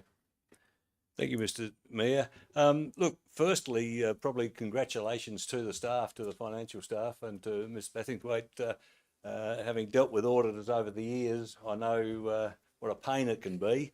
But to receive an unqualified audit, a tick against all the boxes, I think well done and congratulations. One of the, perhaps just a comment more than a question now, it was reported that, you know, that was very good how we contained expenditure, and that's terrific. That's good that but I know every time we cut expenditure, it's usually cutting some service that we provide or something we're doing for the community. And I'd hate it to get to the stage where we've got a fantastically balanced budget, but we just don't actually do anything. And so I think we've got to bear that as councillors, particularly, we've got to bear that in mind, that we don't want a great big bureaucratic organisation that balances the budget but doesn't actually do what it's supposed to do. So I think that's something which we've really got to be aware of, be mindful of.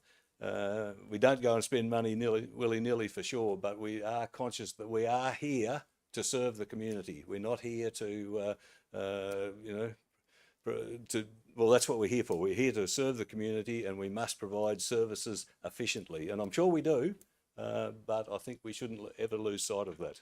Thank you. Thank you. Any other questions or comments, councillors? No. Back to the mover, Councillor Ryan, for a right of reply to anything No. Thank you. Councillors, I'll now open the electronic voting. Please cast your votes.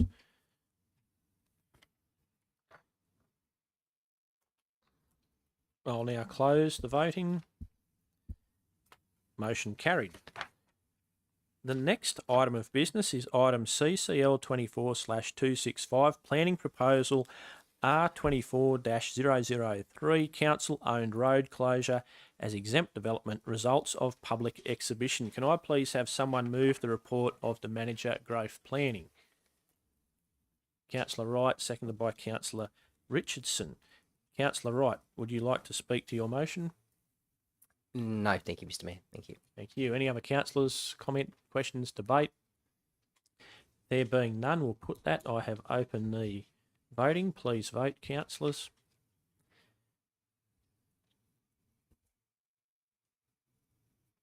I'll now close the voting. Motion carried. The next item is CCL 24/266, Draft Planning Agreement VPA 23-001, Wellington South Battery Energy Storage System results of exhibitions. Can I please have someone move the report of the Manager Growth Planning? Councillor Ivey to move, seconded by Councillor Chowdhury. Councillor Ivey, would you like to speak to your motion?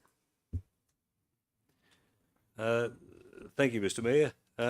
Only to, again, to thank Mr. Young, I think he's still here, for coming to make a presentation to us. The battery development is part of the renewable development.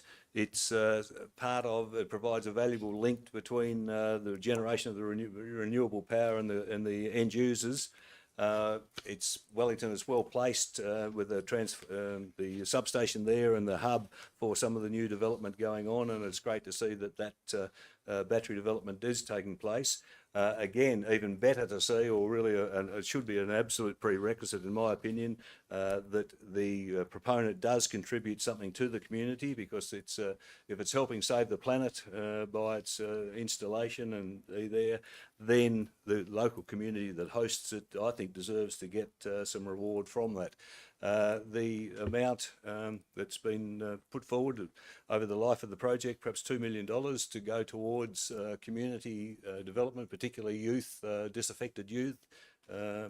Again, fantastic. PCYC, some of the sporting clubs, some of the cultural organisations, some of the Indigenous organisations, I think can really spend that money very wisely.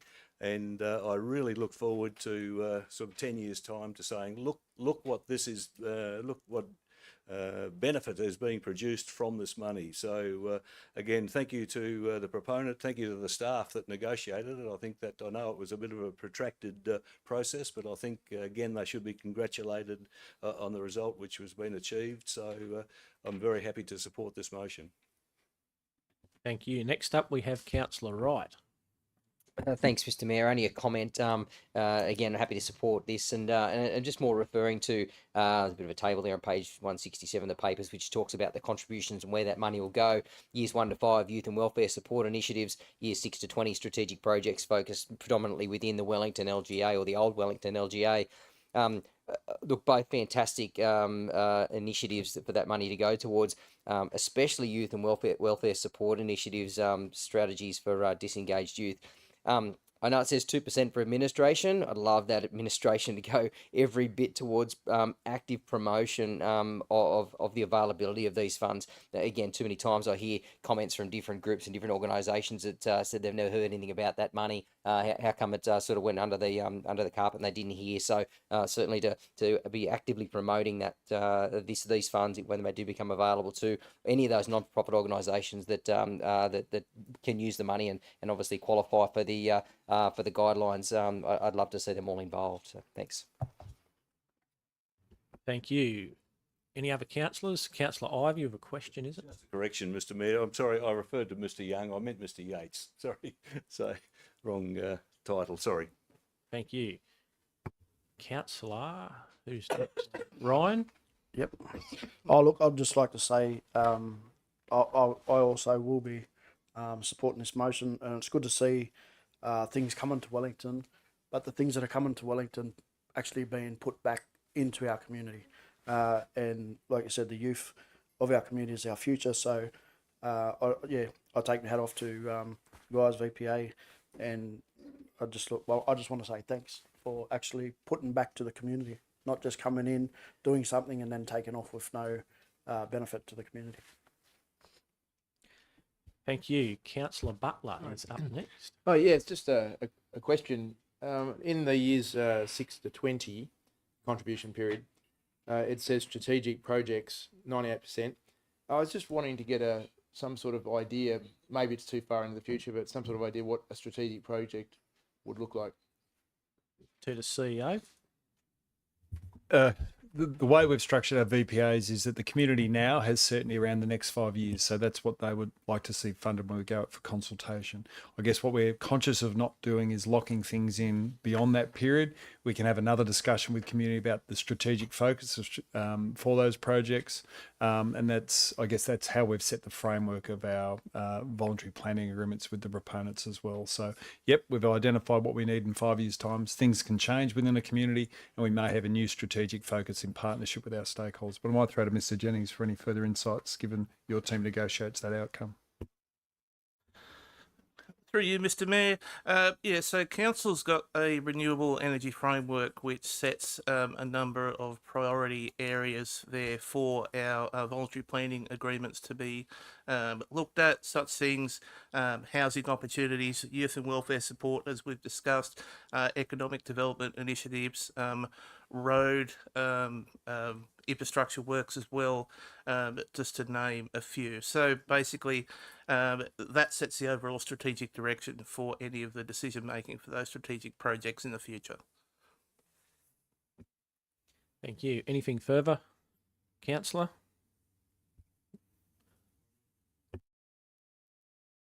Thank you. Any other questions, comments or debate, councillors?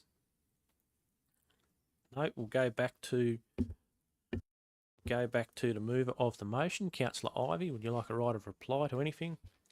No, thank you, Mr. Mayor. Thank you. Councillors, we'll now vote. I've opened the voting. Please vote.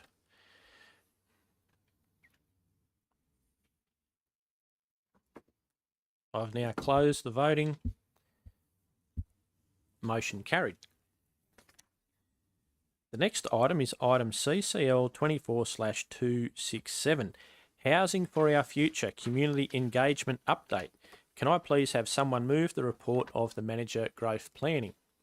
Moved by Councillor Cowley, seconded by Councillor Chowdhury. Councillor Cowley, would you like to speak to that at all? No. Any other questions, comments or debate, councillors? We've got Councillor Chowdhury.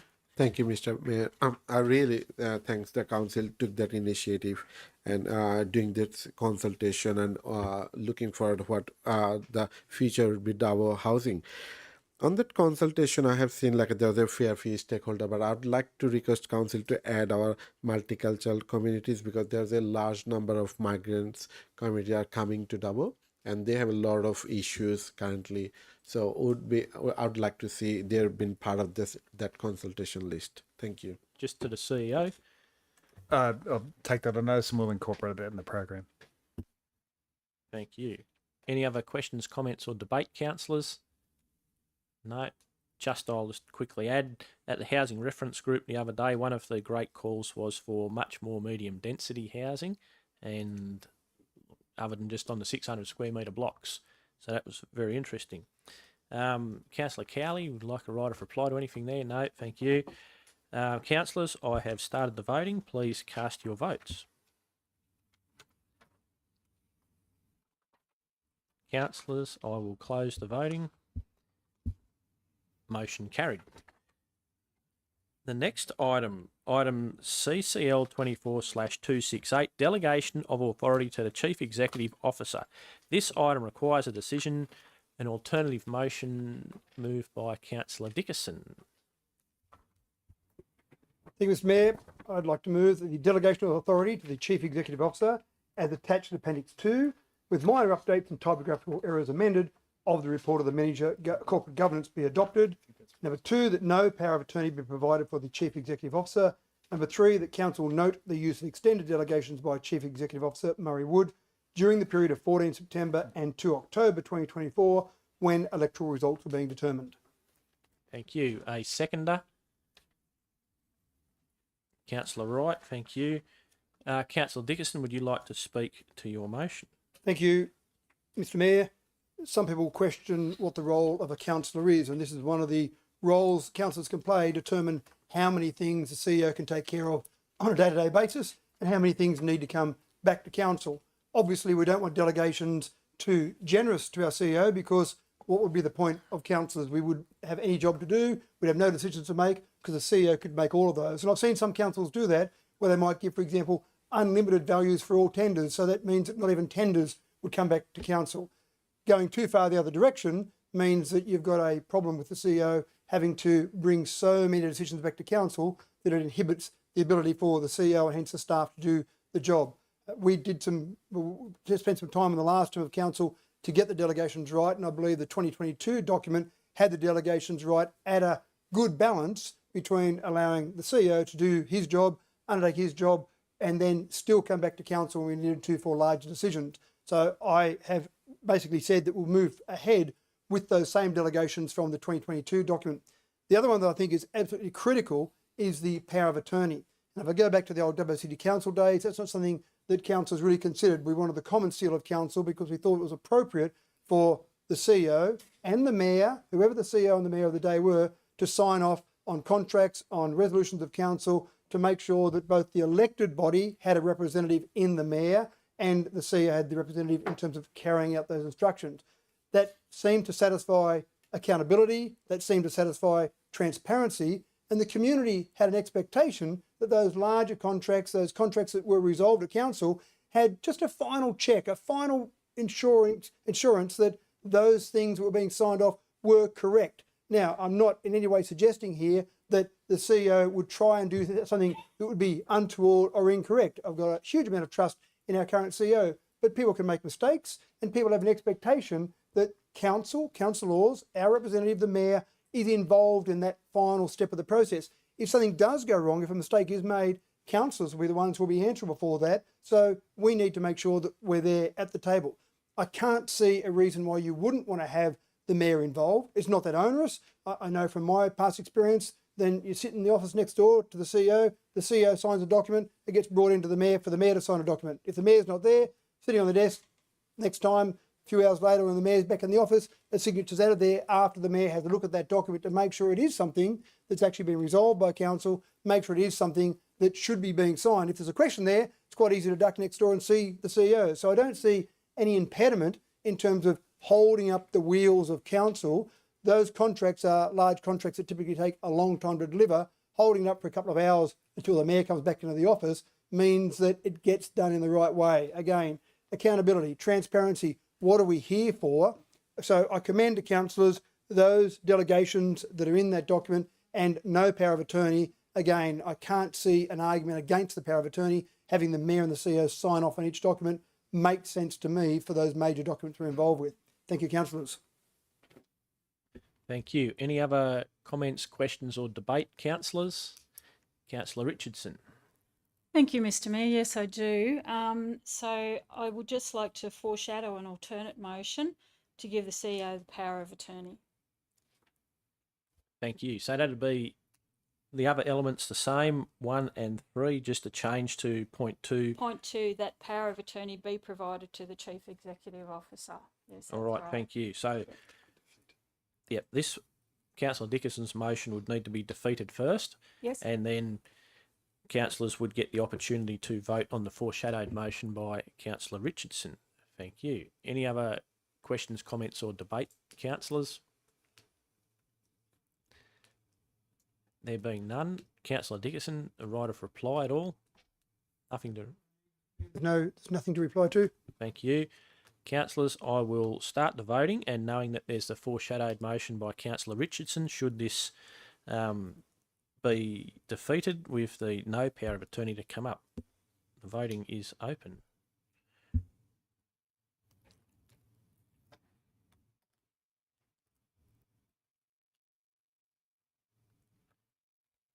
Councillors, I'll close the voting. Stop the voting. We've got a tie, 5-all. which means that I get a casting vote and I will vote against that. So the motion is defeated, which means that Councillor Richardson, you would now stand up and move your alternative motion, please. Thank you, Mr. Mayor.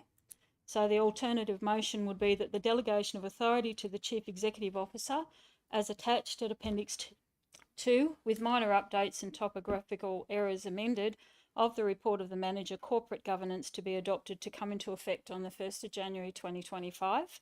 That power of attorney be provided for the Chief Executive Officer. That Council note the use of extended delegations by the Chief Executive Officer, Murray Wood, during the period of the 14th of September and 2nd of October 2024, when electoral results were being determined. Thank you. Thank you. A seconder, Councillor Toynton. Councillor Richardson, would you like to speak to your motion? Thank you, Mr. Mayor. I just feel that Council have to vote on any motions put forward anyway. We're not actually going to give the CEO absolute power over everybody. He's still going to be answerable to councillors. Thank you. Any other questions, comment or debate, councillors? Councillor Dickerson. Mr. Mayor, can I seek your indulgence on this? Obviously, number 1 and number 3 seemed like they were approved by the rest of the councillors. Number 2 wasn't. I'd like to vote against number 2, but voting against number 1 and number 3 seem a bit pointless. So could we consider this as 2 separate motions, please, Mr. Mayor?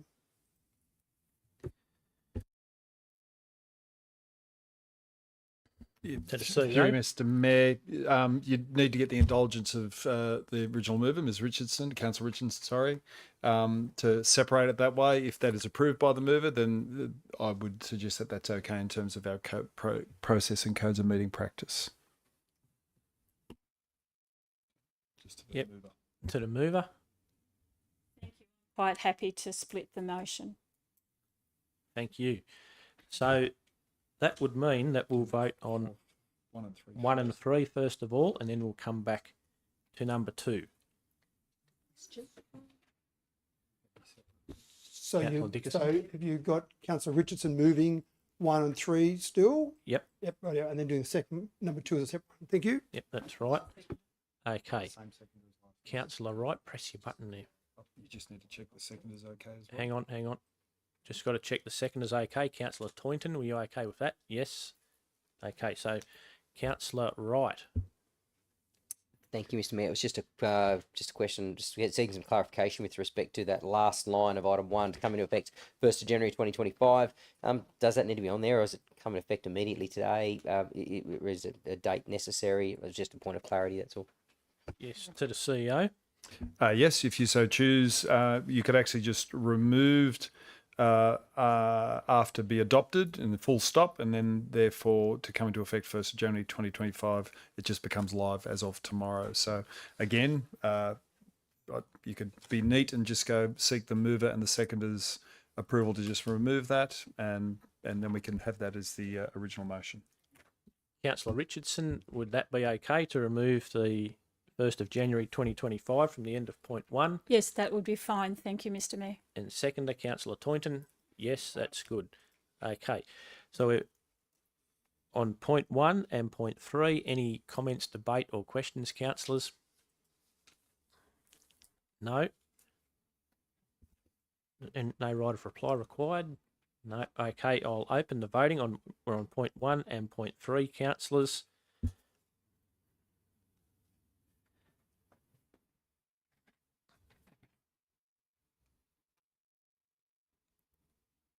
I'll close the voting. Point 1 and point 3 have been carried. Now back to Councillor Richardson for her second point that's moved separately. So could you please just read that out again, please? Point 2. Thank you, Mr. Mayor. Yes, that power of attorney be provided for the Chief Executive Officer. Thank you. Seconded by Councillor Toynton. Thank you. Councillor Richardson, do you have anything to say about that one? No, thank you, Mr. Mayor. Thank you. Councillor Ivey, next up. Oh, yes. I think the wording might need to actually name the Chief Executive Officer, because the power of attorney is not actually being given to the CEO, it's being given to the individual Murray Wood rather than the CEO. And the wording at the moment just says to the Chief Executive Officer. So just to clarify that, if you'd like to clarify that through the staff. To the CEO. Well, I am the only Chief Executive Officer, so we will be able to enact the resolution of Council, but if Council wants to be, I guess, extremely accurate, you could replace Chief Executive Officer with my name, Murray Wood, or put that in front of or after Chief Executive Officer. And the only reason I say that, Mr Mayor, is because it's not being given to the Chief Executive Officer, because, for example, if Murray had holidays and gave the role of Chief Executive Officer to another person, then that doesn't go across. So at the moment, the way the motion's worded, it would be the Chief Executive Officer, and then if another person's Chief Executive Officer, that resolution would say that person, which would be incorrect. So the power of attorney is assigned to Murray Wood and not to the Chief Executive Officer. So we'll put Murray Wood there in after Chief Executive Officer. Councillor Richardson, are you happy with that? Yes, I am. Thanks, Mr Mayor. I think Abby explained that before, that the power of attorney was actually delegated to the person. Councillor Toynton as the seconder. Thank you, Mr Mayor. I agree with that. Thank you. And we're back to Councillor Ivey. Just a question, Mr Mayor, just a clarification. The power of attorney, that's just an unfettered power of attorney, is it? It doesn't have to be restricted in any way?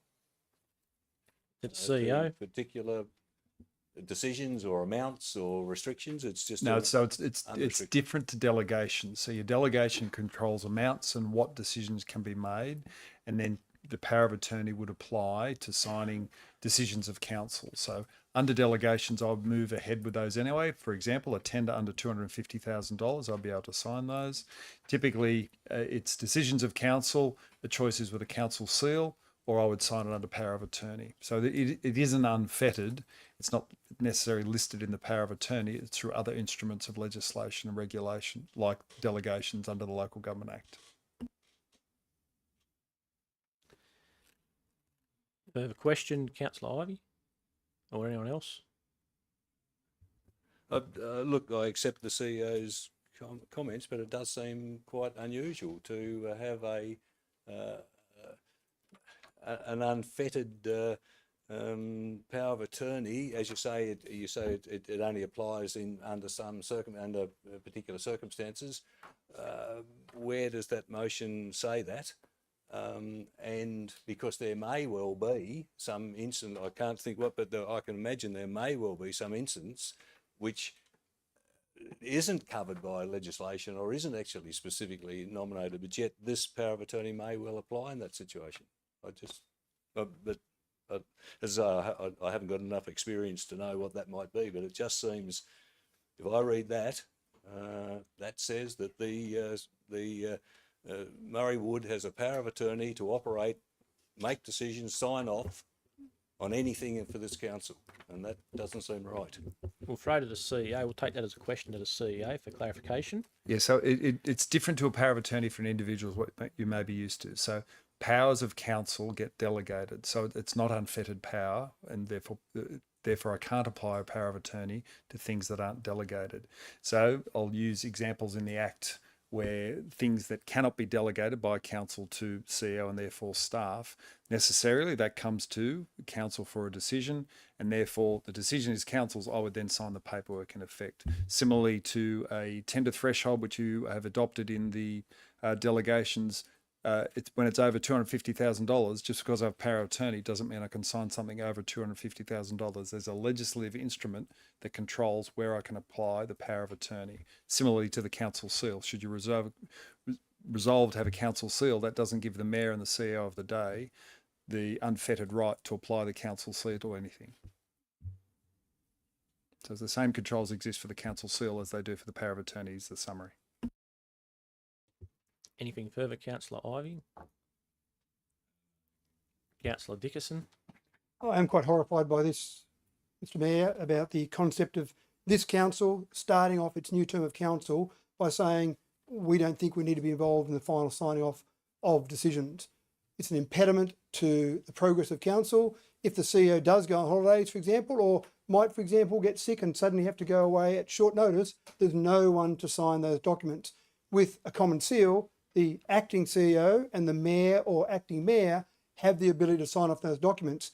I haven't heard an argument yet to say why we should give the power of attorney. The statement that Councillor Richards made was correct, that it's not giving absolute power to the CEO, but we don't know, because you could have a CEO or you could have a Murray Wood one day who decides that he wants to sign off documents. Who's checking that? Who's having a look at that? With a common seal, at least we've got the mayor to have a look at that to say, hold on, what's this document you've signed here? This didn't go through council. What possible reason, I'm flabbergasted here, what possible reason could we have not to want more accountability and more transparency? In fact, some councillors stood on transparency at the last election, and now, based on the last vote, we're about to say, but we don't really want transparency and we don't really want councillors to be accountable via our representative in the mayor. And what are we asking the mayor to do? We're asking the mayor to sign a document. How many?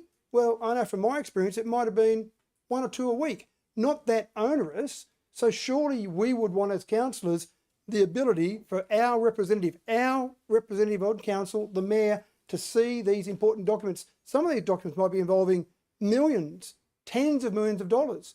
Some of these might be for contracts that we are involved with. Surely we'd want that final checksum to say, yes, the mayor signed off on those as well as the CEO. That seems like a sensible way to go. And whenever you hear, and again, this isn't any allegation against the CEO, but whenever you hear examples of mismanagement or corruption, when you put too much power in the hands of one person, that's when mistakes can be made. Having a mayor and a CEO to check off on those contracts seems to be sensible, logical, and again, I'm yet to hear a valid argument against this attack on accountability, this attack on transparency. Any other questions or comments, councillors? Councillor Butler. So thank you, Councillor Dickerson, for sharing that. I guess my understanding is that the CEO, as a power of attorney, can only sign off on a council decision. So I'm not quite sure. Maybe I'm starting to get a bit confused now as to I didn't see it as a bigger picture, and so I guess I just want an assurance that that is the complete limit. Is there an instrument perhaps that does limit? Well, I mean, just to help with answering the query here from Mr. Dickerson, Councillor Dickerson, sorry.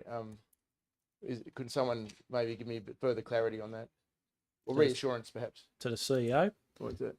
Yeah, and I did neglect in responding to Councillor Ivey before. There is a document in there, the general power of attorney, that lists that. So there is a framework by which that's applied. It has been applied previously in the term before the last term of council, quite effectively, and nothing untoward. So there is legislative constraints, and there also is a policy setting attached to the agenda as well. So yes, I would not be signing. There is no unfettered power of attorney. I mean, if you want to behave badly, you can do that irrespective of the rules in place. Can I suggest? That's not what I'm about, as you know, but.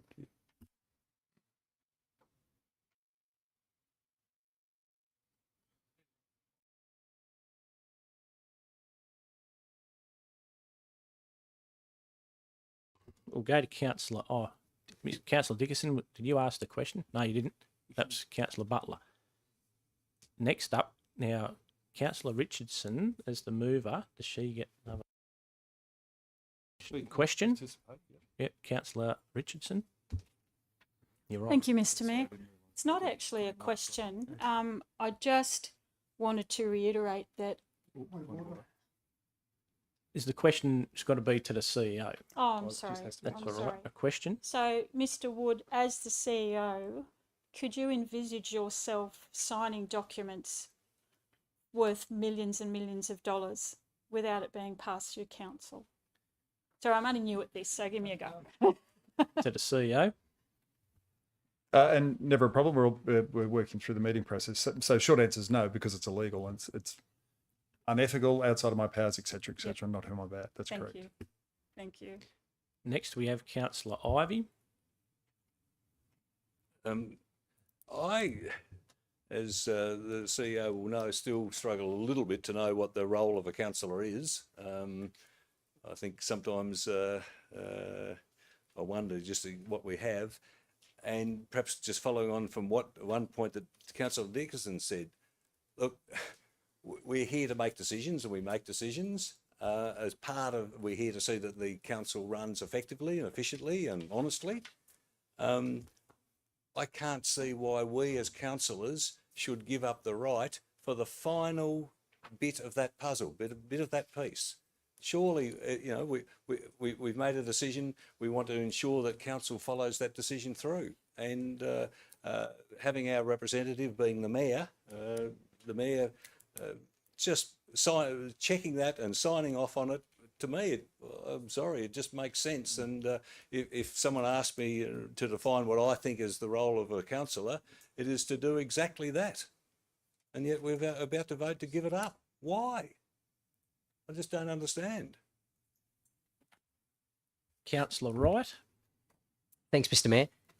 Look, I can't support this either. I see that this is a layer of governance and personal accountability of the mayor and councillors that's just about to be removed from this process. And I know the previous council's choice to operate without a power of attorney didn't seem to be serve as an impediment to doing business. Obviously, there seems to be a little bit of confusion around the roles of maybe providing someone with a power of attorney. So, that's enough for me to suggest that maybe voting against this is probably the right idea, and putting that little bit of control on that back into the hands of the mayor and councillors as well. Thanks.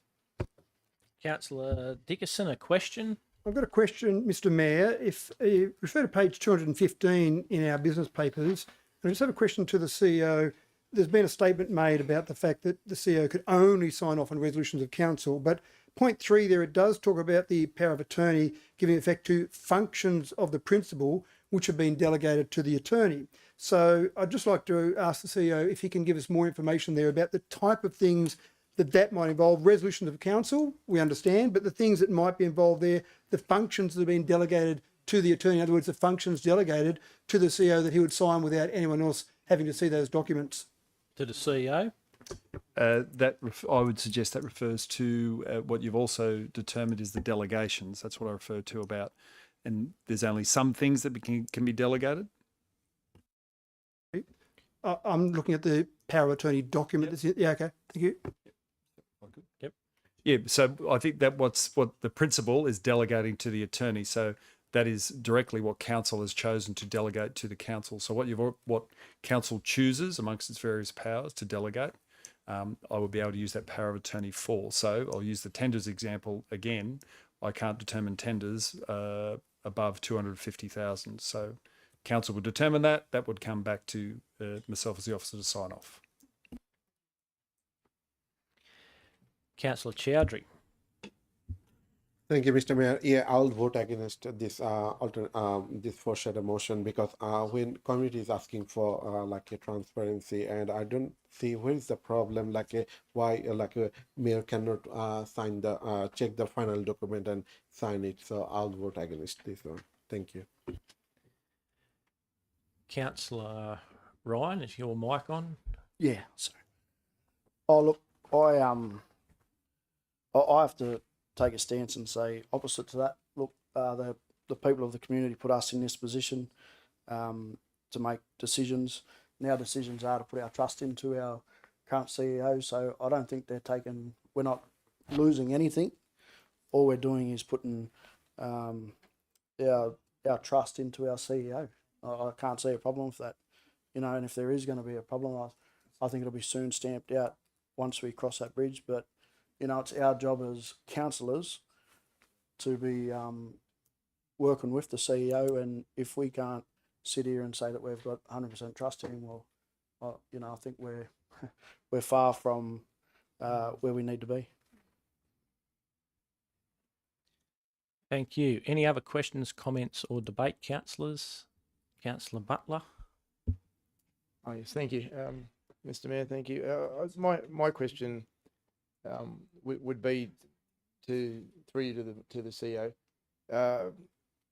Would having the power of attorney make your job much easier, or I mean, are you wanting power of attorney? Like, would it help you in your execution of your functions? I mean, maybe we're giving you something you don't really need or want, or or I mean, is there advantage to you having it? Can you just maybe make a case for wanting, or to the advantages of having this power if we were to grant it?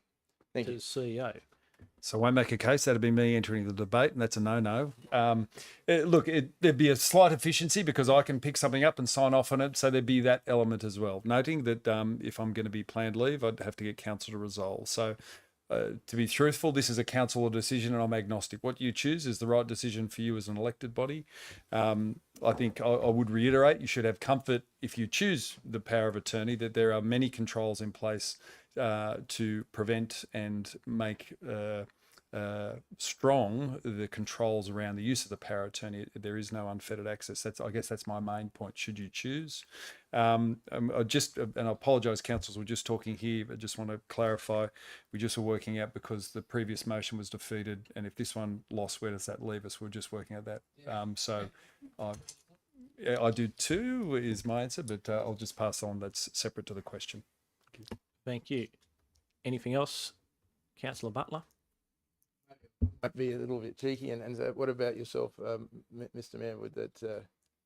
Would that improve your efficiencies and help you in any way if this power was granted?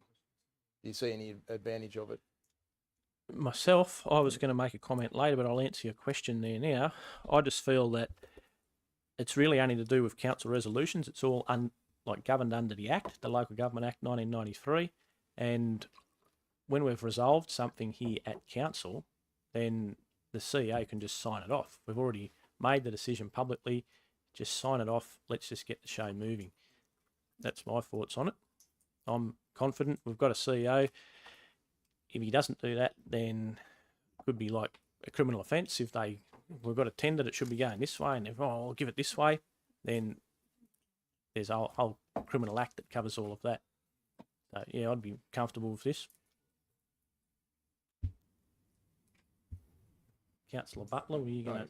Yeah, so just in response to that, and maybe to my fellow councillors, I don't see the argument that the power of attorney going to our CEO would create an issue of lack of transparency, or that there would be perhaps opening ourselves to underhanded actions or actions that weren't in the favour or the interest of council or the community. So I haven't seen an argument yet to convince me that that would incur. So maybe that's more of a comment than a question. Thank you. We've got a clarification before we go to Councillor Cowley from the CEO. And perhaps this could add to a resolution, but the practice was that in the previous term, when there was a power of attorney delegated to the then CEO, there was a report on the use of the power of attorney. So if that gives comfort for that, that's another element you could add either to that resolution, or take that notice that would be a practice for transparency I would use as is precedent established before. Thank you. Councillor Cowley. I assume that this POA, having been bestowed, can just as easily be revoked. CEO. The resolution you resolve, so be it. Thank you. Any other questions or comments? Councillor Dickerson with another question. Just another question for you, Mr. Mayor. You made a comment a moment ago to say that if the tenders were going in the wrong direction or something was done incorrectly, then you could be picked up. But my question is, how would it be picked up if the mayor's not looking at the documentation? That's a whole criminal act out there, which would soon become very apparent when the tenderer, who would have been watching the resolution, no doubt, of council, because they've got a tender in, would say, hey, where's my contract? Bit of a specious argument to say that they wouldn't know. Thank you. Any other questions or comments, councillors? There being none, I'll make a quick comment. Basically, this has not a great deal to do with transparency, as some people wanted to make it out. Like I just said, a specious argument. about doomsday scenarios, and it's really just to do with speeding up the council resolutions. Just get it signed. We make the decision here, allow the staff to do their job, the CEO. Have trust in the CEO and the whole system. There's a whole system of governance. We've got a whole team of governance people here who all look at that and just get on with the job. Thank you. We go back to the mover of the motion, Councillor Richardson, a right of reply to anything said in the debate. No, thanks, Mr Mayor. Good. Thank you. That being the case, councillors, I will open the electronic voting for point 2, power of attorney to the CEO.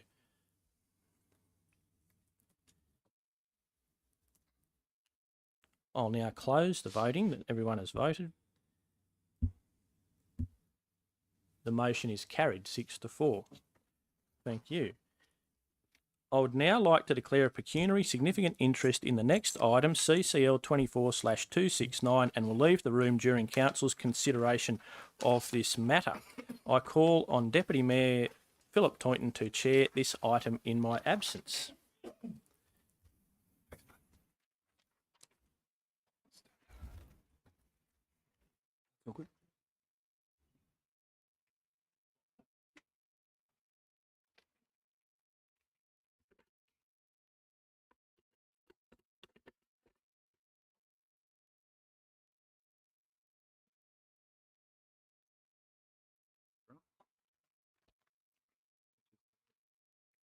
Good. Just read it. We're now at.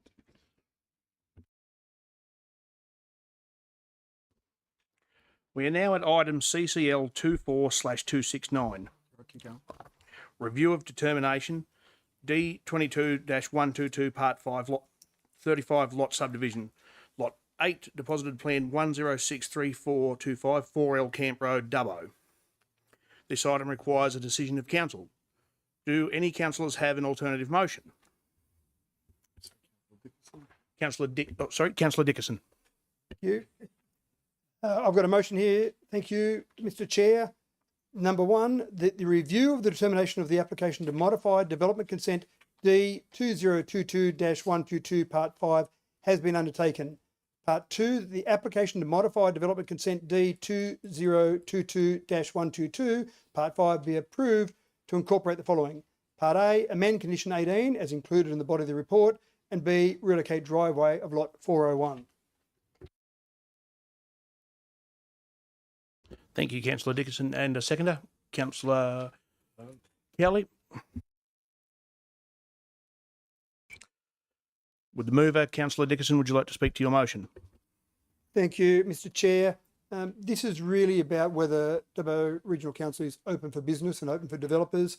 The covenant that would be imposed by this condition restates what's already been stated in the original conditions for the subdivision.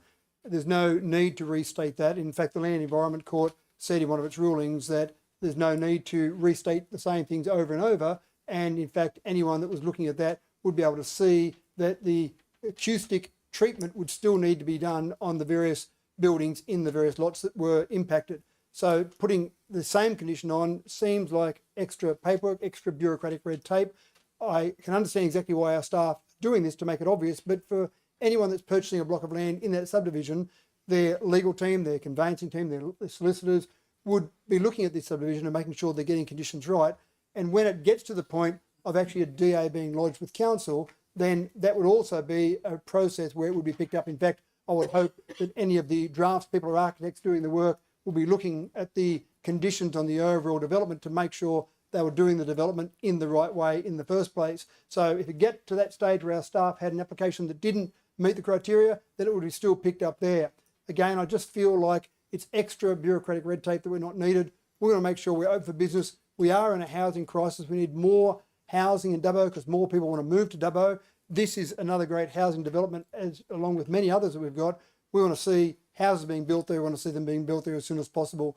Removal of this covenant means that this can continue immediately, and the developer can get cracking on making sure they're developing blocks of land and selling them to people who want to build houses. Thank you, Mr. Chair. Thank you, Councillor Dickerson. Are there any questions or comments? Councillor Wright. Thank you, Mr. Chair. Just a couple of questions, actually, if I can. Look, obviously, we're talking about positive covenant here on title, which relates to the acoustic treatment of developments on a number of these blocks in this subdivision. Can you just give me a bit of an example of some other positive covenants that might be in place, or that Dubbo Regional Council might have put in place of late that might be similar to this sort of thing? Thank you, Councillor Wright. I'll pass to the CEO. Mr. Jennings. Thank you, Mr. CEO, and through you, Mr. Chair. Probably two that spring to mind. So one is at the South Lakes Estate, 4 blocks of land that do back onto the future Southern Distributor road in that area there. They have a similar covenant in respect of making people aware that there will be that road there in the future, and also some acoustic treatments in that respect.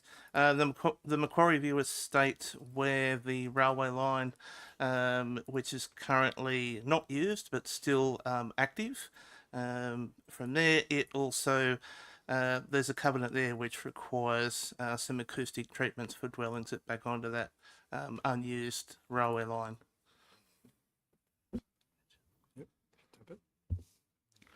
Thank you. Councillor Ivey. Thank you, Mr. Mayor. Just following on from Mr. Jennings' 2 examples there, I can see in that situation where perhaps people should be warned.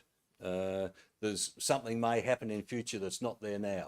Yeah, there may well be a Southern Distributor, or the Southern Distributor will go through here. But if you look at that country there now, you can't see it. So I can see that is an argument there why it should apply. Similarly with the Macquarie View with the railway line, you know, look, oh yeah, there's a railway line there, but it's not used. Oh, hang on, but you should be warned that maybe it is going to be used. And so I can see in those 2 instances there is a need. But in a situation where people are looking to buy land, they can see the Morris Park Speedway's there. I mean, there's no hiding that. It's quite obvious there. I see that the requirement then, when a DA is lodged, that some acoustic work be done is fair enough, but only at that stage. Why make it earlier? The thing is that for those people building a house, it would make good sense to put acoustic work into their house. Yes, it might add a bit of cost to the house, but it is providing a benefit. I see it not much different. I know when we built our house 3 or 4 years ago, part of the requirement that council put on it was for bushfire control, and we had to undertake certain work. That was, I mean, I always knew that was going to be the case because we were going to build in a wooded forest area. And so I think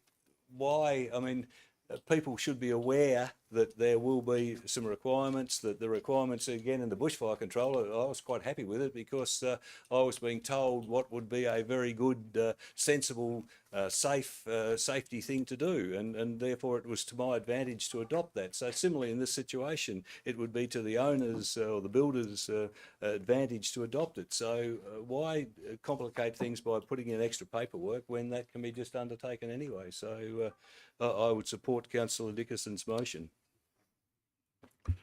Thank you, Councillor Ivey. Councillor Wright. Thanks, Mr. Chair. And those couple of questions that I asked alluded directly to the answers that my fellow Councillor Ivey just commented. So I won't go into them too much depth, but the couple of examples provided were for an unused railway and a proposed future transportation strategy of Dubbo Regional Council, not a current and active speedway facility that is absolutely visible for people who buy that block of land and who can subsequently either do their homework on that or dig a bit deep on the documentation when they purchase that block. So it's probably the main couple of reasons why I can't see that this additional layer is of any benefit, and which is why I'll support Councillor Dickinson's motion there. Thank you. Thank you, Councillor Wright. Councillor Ryan. Oh, looks, I fully support to what Councillor Dickinson was saying, as well as Councillor Ivey and Councillor Wright. I think a bit of onus has to come back onto the people that are looking at buying that place or that property. You know, the speedway's been there; it's been there for a while. you've got to expect that. I'm not going to go and buy a house next door to a nightclub if I don't want to listen to music all night. So, you know, it's one of those things that you look at and you think, well, instead of putting, like Mayor Dickinson said, red tape in place, I think we should just resolve it and move on, and let's get some houses developed. Thank you, Councillor Ryan. Councillor Richardson? Thank you, Deputy Mayor.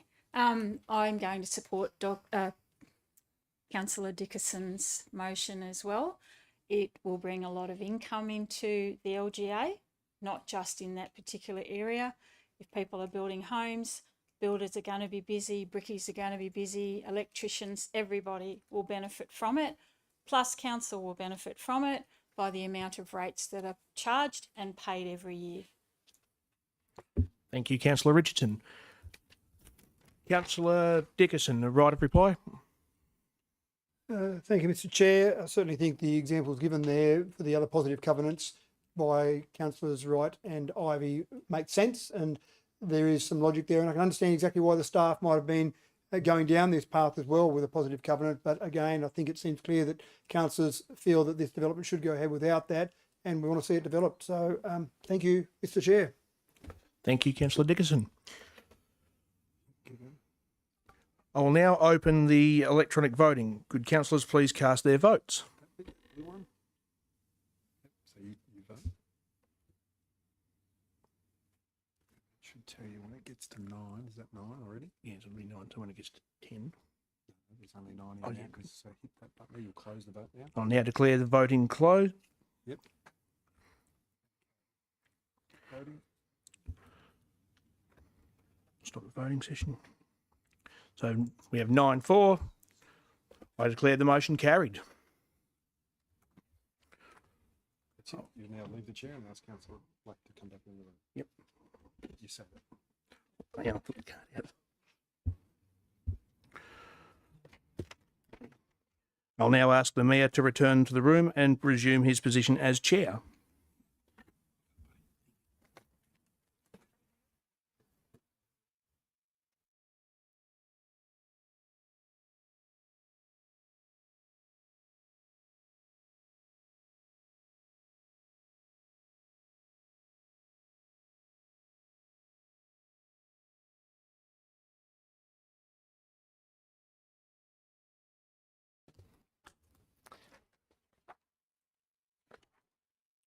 Thank you. The next item is CCL 24/270, footpaths in Dubbo and Wellington. Can I please have someone move the report of the Director Infrastructure, moved by Councillor Chowdhury, seconded by Councillor Toynton. Councillor Chowdhury, would you like to speak to your motion, please? Thank you, Mr. Mayor. No, I'm good. Thank you. Thank you.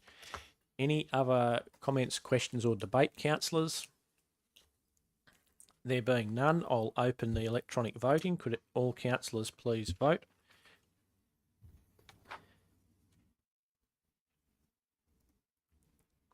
I'll now close the voting. Motion carried. The next item is item CCL 24/271, Wellington Historical Society request for operating location or locations for the Wellington Museum. This item requires a decision of council.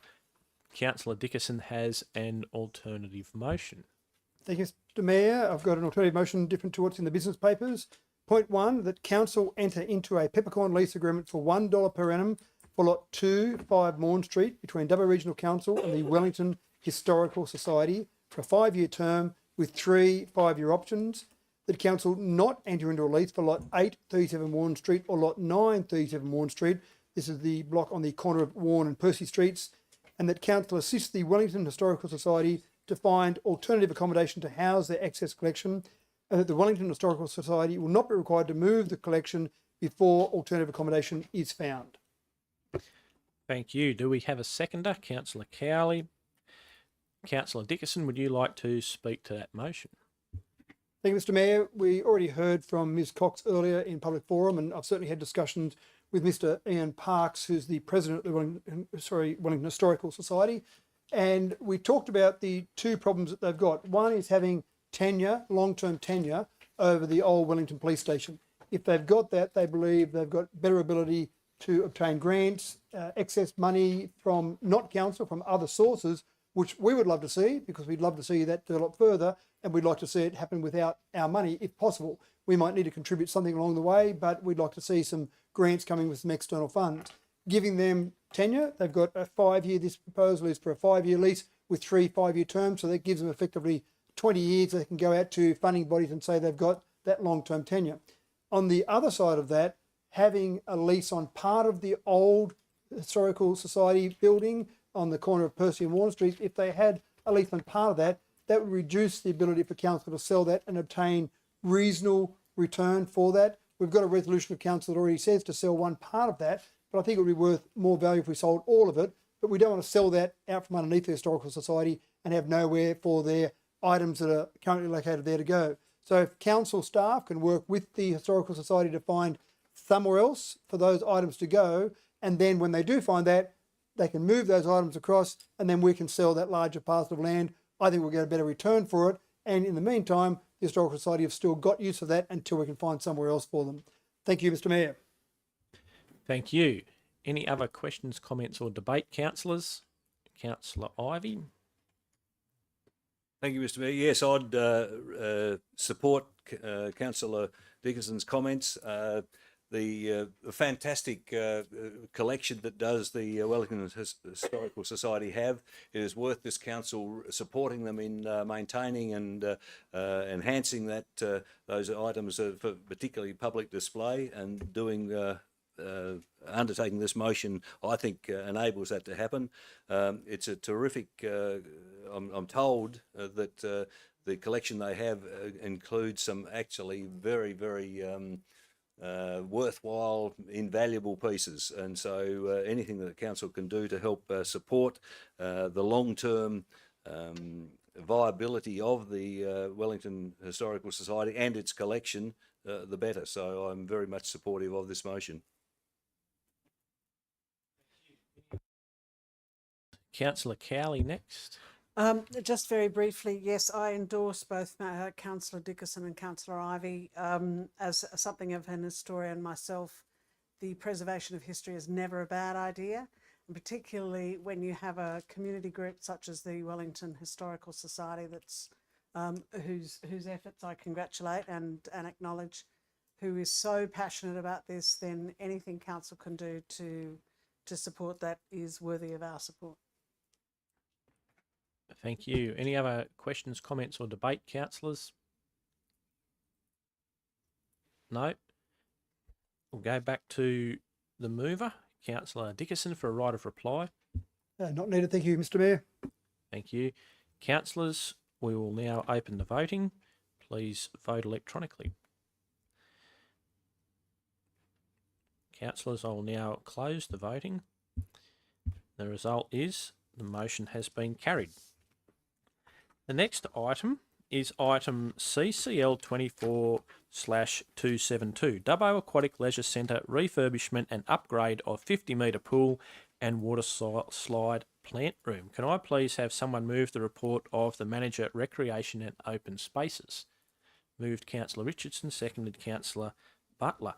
Councillor Richardson, would you like to speak to that motion? No, thank you, Mr. Mayor. Thank you. Any other councillors, questions, comments or debate? Councillor Chowdhury. Yeah, thank you, Mr. Mayor. Now I will vote favour for this upgrade, but still I'm going to push for indoor pool. Dubbo really need a indoor pool, and I think I hope like within this 4 years term, with all of your help, we'll see a nice indoor pool in Dubbo. Thank you. Any other questions, comments or debate?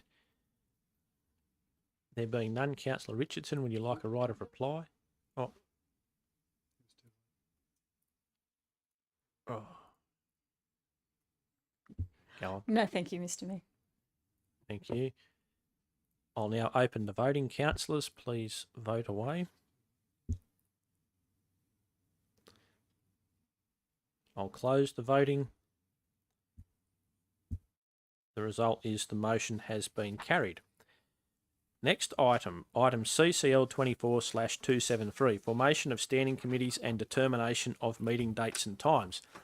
This item requires a decision, and we have an alternative motion from Councillor Dickerson right now. Thank you, Mr Mayor. That council form standing committees to be held consecutively on the same day, commencing with Infrastructure Development and Environment, followed by Culture and Community Committee and the Corporate Services Committee, and one ordinary council meeting the same month, except for January and December. The council delegates to the three standing committees, being Infrastructure Planning and Environment Committee, Culture and Community Committee, and Corporate Services Committee, the authority to approve tenders. That no other delegations of authority be granted to council standing committees. The council delegate, the standing committees to be held on the second Tuesday of the month, commencing at 5:30 p.m. in the council chamber in Dubbo, unless stated otherwise. That the ordinary council meeting to be held on the fourth Tuesday of the month, commencing at 5:30 p.m. in the council chamber in Dubbo, unless stated otherwise. And I'm about to state otherwise. That the ordinary council meetings for February, May, August, and November be held in the council chamber in Wellington. And in relation to the dates, I've got all the dates here for those meetings, but rather than read out all those dates, all the dates are the second and fourth Tuesday of each month, apart from December, where there'll be no standing committee meetings, and the council meeting will be on the 10th of December 2024. And in 2025, again, no meeting for the standing committees, and the 9th of December 2025 would be the council meeting. And in January, no meeting for standing committees or council meetings for both of those. Thank you. A seconder? Councillor Wright. Councillor Dickerson, would you like to speak to your motion? By good collaboration, the meeting days of council have changed for as long as anyone can remember. Council meeting days were Mondays in the old Dubbo City Council. I know the last council had some good discussions, and we ended up at Thursday night working best for councillors to make sure that councillors can attend as many meetings as possible. There's been some discussion amongst councillors, and Tuesday night seemed to work well for this particular council. So that collaboration and making sure that we can get as many councillors as possible makes sense. And I apologise in advance to my Rotary Club, who I did say I'll be able to see them at more meetings now, but I won't be able to now because we meet on Tuesday night. So I'll miss a couple of meetings each month, but that's okay. Council is obviously an important thing. So that's in relation to the meeting days, and obviously we've got the requirement for standing committees. I would definitely recommend we have standing committees just because it's a great chance for councillors to see various items, have a debate about those, have a position that the community can see. They can see the debate, they can understand what happens. And at committee meetings, you've got slightly looser rules of debate. You can stand up and make your point on more than one occasion, as opposed to a council meeting where you only get one chance to state your opinion. So that gives you some more flexibility.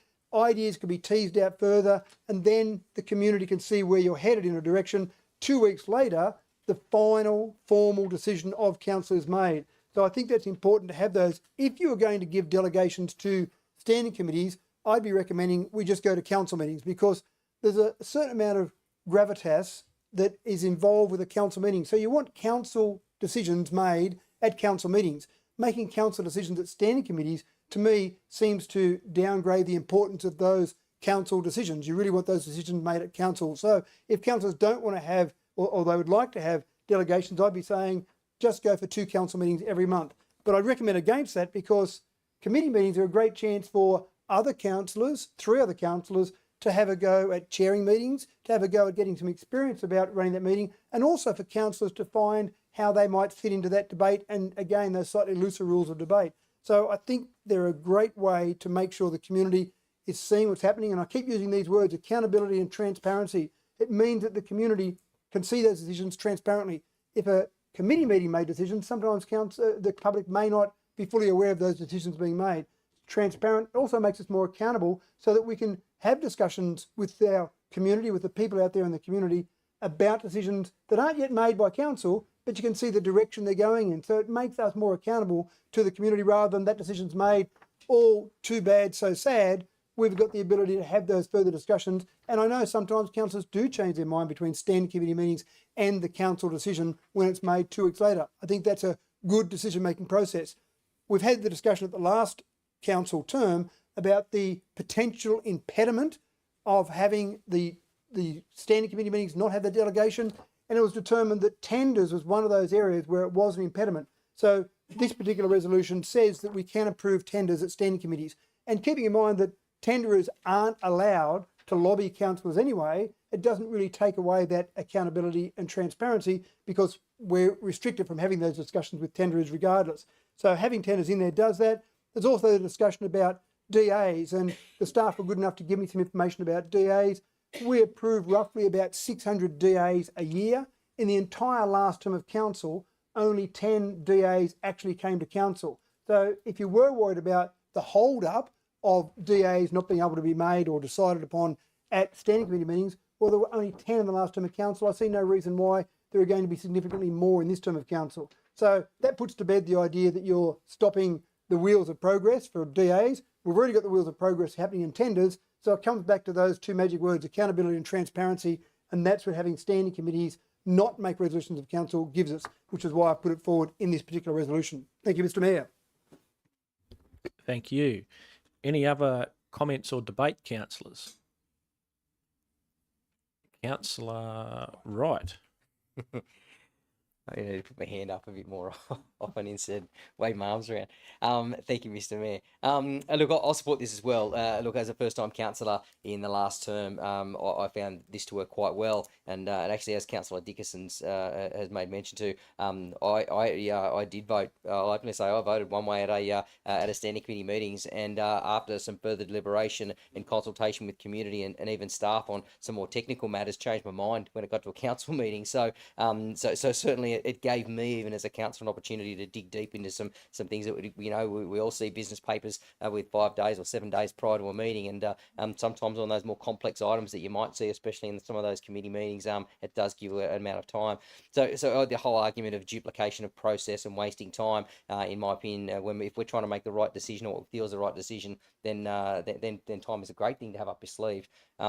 Certainly, I think that the community also see that as well. Some comments again in the past where I've heard that people said, "I didn't realise that decision was made." Well, it was made at a standing committee's meeting, and the comment was that I thought decisions were only made at council meetings. So there's that confusion as well when it comes to community who are trying to put forward their thoughts when it comes to particular items that they have an interest in. So look, this seemed to work well previously. The bringing forward those decisions for council meeting wasn't an impediment to doing business, and again that mention of tenders was one that I had a concern of, which was addressed in that previous term, that the wheels of motion continue to turn. So I'm happy to support it the way it was. I was comfortable with it, and I'm still comfortable with it now. So thank you. Any other questions, comments or debate, councillors? I'll just have my quick say then before we put it back to Councillor Dickinson. I'm happy to keep the committees, obviously, but delegated authority to committees is much more efficient. It has really zero to do with transparency and accountability because it's on YouTube. Anyone can just tune in on YouTube or Facebook and watch it. So there's your transparency and accountability. It's on TV for everyone to watch or live stream into their own living room. We don't have a 2-week turnaround at these council meetings for decisions to be made. So decisions that were made tonight, that's the decision. So the whole idea about, committees are good because they give you 2 extra weeks to be lobbied by the community, etc. We've just made decisions on planning matters. We've just made a decision on a Wellington Historical Society. If this was a committee meeting, then it'd be 2 weeks later to be lobbied, in inverted commas, by the community. So I really don't see why we shouldn't give the standing committees delegated authority.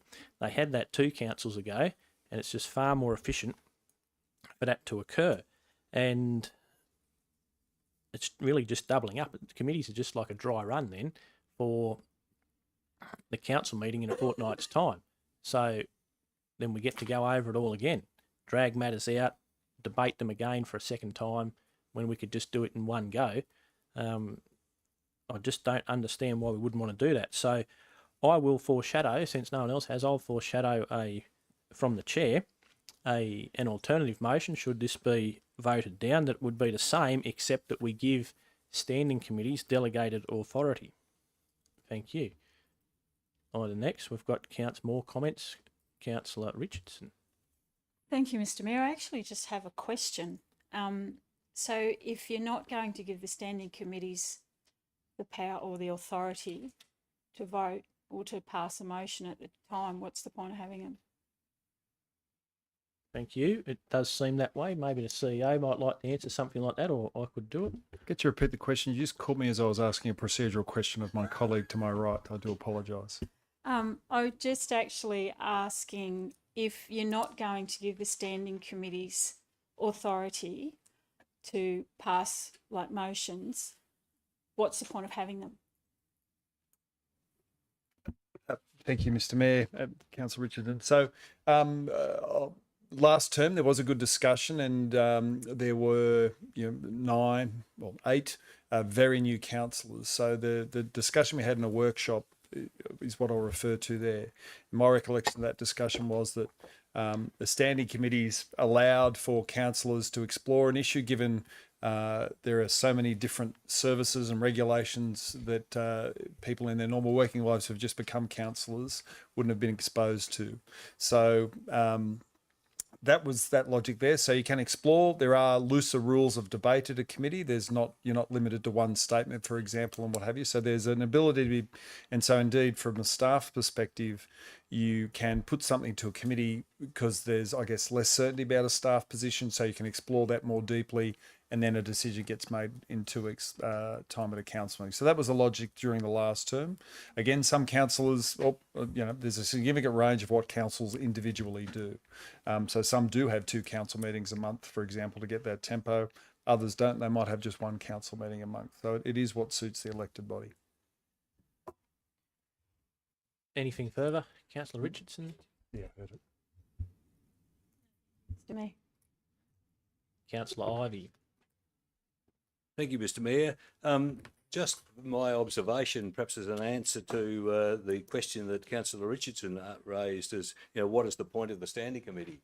Gee, I can tell you the standing committees are fantastic. They're where you can debate, where you can find out, where you can ask questions, where you can seek information in a less formal basis. And that really did come to the fore a number of times. And so based upon that information, a decision is made. And again, the point of the standing committee is to put a resolution or a recommendation to the council. So that's the point of it, to put a recommendation to the full council. And this full council meeting is a very important event within the council calendar. It's where the decisions are made. And it provided, so the standing committees make a recommendation, it comes to the council, and as other councillors have said, I know, again, I used that opportunity of the time between the committee meeting, hearing the debate, hearing the reasons put forward, to go back to do some more research, to talk to the staff, to find out exactly things that I perhaps hadn't quite understood before, and I came to the council meeting and voted differently. And that was a very important process. I can tell you, I do pride myself. I like to be able to read things. It's impossible with a business paper like we've got now. It's impossible to assimilate everything and to make a good decision every time at a council meeting. And having a committee meeting whereby you can tease some of the ideas out, where you can formulate a view and come back to the council meeting where a full, proper debate is held and make a decision I think is a very important process. Councillor Wright. Ryan. Wrong one. Look, I'm a bit torn with this one. When I read through the motion, previous to this meeting, I thought the same thing. What's the point of having people go to the standing committees if they don't really have any say or anything to do? But after listening to everyone's points, like I said, I'm still torn. The only thing that I will say is I'd hate to be one of the councillors that go to the standing committees and then speak to the committee about an issue and actually agree with it, but leave that meeting and then 2 weeks later change my mind from what I've said to those guys. I'd hate for those guys to say, Mr. Ryan, this is what you said, you told us, and then when we get to a council meeting, it might be out of my hands and that thing will change. So, look, I did have before this I was going to have an alternate motion put forward, but like Mayor Black's done, look, I can say I'm still torn, but I suppose that's why we're here. Thank you. Councillors, any other comment or debate? No, so we'll put this. We've got the Motion as it stands from Councillor Dickerson. Right reply. Yes, right. I forgot that bit. Councillor Dickerson. And before my right of reply, Mr Mayor, can I just get some clarification on your foreshadowed motion? If this is defeated, you just said give standing committees delegations, but normally you would need to define what those delegations were. So did you have more information? Do you want to give them all the delegations of a full council meeting? Did you have some idea of what those were? Yes, all the delegations of the council meeting so that we can just make the decisions at the, so not just tenders, DAs and all the other decisions, that they are actual decisions that are finalised on the night. So that was a question, not a right of reply. So you can keep opening it for questions and comments because that was a question rather than a right of reply. Does that answer your question? And so a further question then, if I may, to clarify that, then I would agree with Councillor Richardson. What's the point of the standing committee meeting if you're doing everything to the council? So if you were going to move that as a alternative motion, this is defeated, then wouldn't you just say, let's have 2 council meetings each month? I don't understand if the standing committees have all the delegations of council, isn't that just a council meeting called something different? Thank you. As someone said before, might have been you, that the standing committees give 3 other councillors the opportunity to chair meetings and have a go at that. And there's also the different terms of debate, but mostly we just give other people a chance to chair, and it's not just the mayor running the show all the time. Share it around a little bit. Thank you. Councillor Dickerson again. So right of reply now, is that? No. Or I sorry. can answer the question. Councillor Cowley.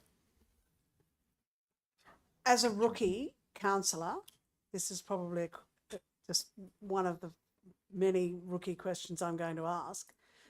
But we've just seen the value of a public forum here.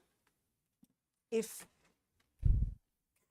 committees, standing committees, were to have the delegation of a full council committee, would there be a provision to include a public forum at those meetings? And does that not confuse the issue for people like me who don't understand the process?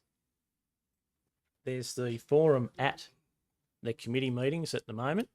So people at the committee meetings can only talk about the items on the agenda. That's correct, isn't it? Yep. So you come along, you talk about your item, just like people did tonight. The only difference between the public forum at the council meeting and a committee meeting is that they can turn up, people can turn up and talk about anything tonight. It doesn't have to be on the agenda, but a committee meeting, it's items on the agenda. So people still turn up and talk. Councillor Cowley again. Sorry, supplementary question. Do people take advantage of that already?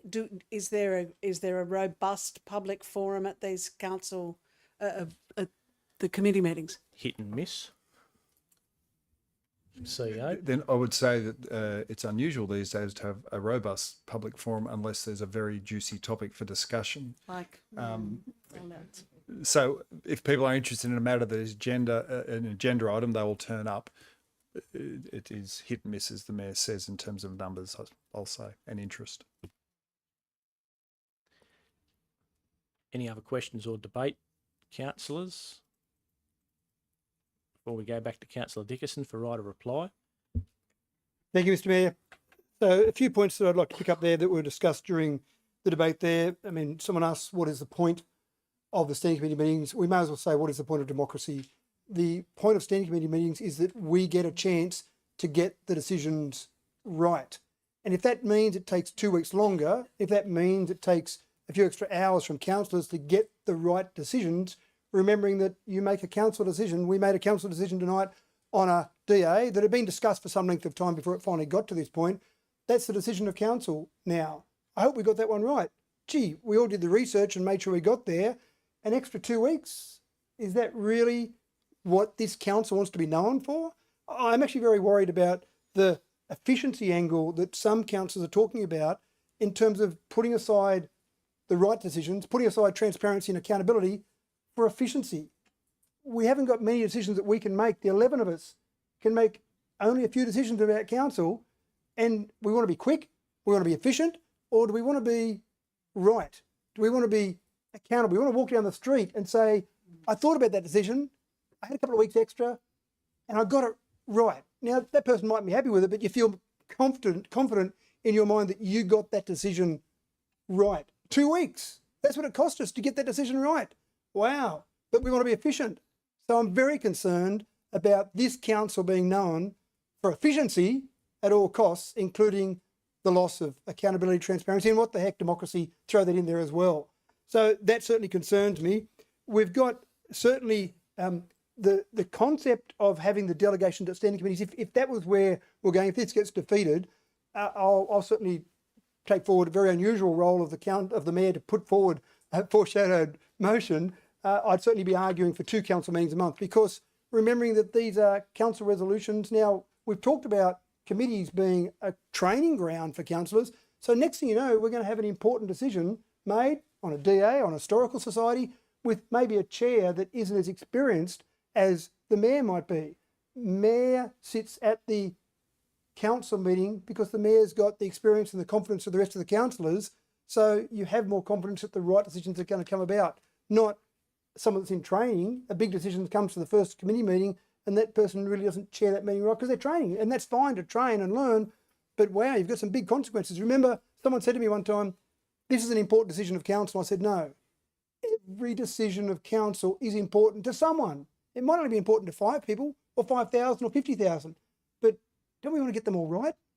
We've got 57,298 people out there relying on us to get the decision right. And I hear words like efficiency.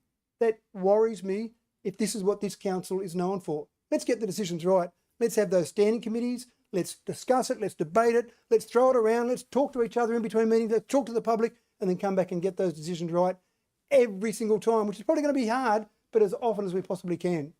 Thank you.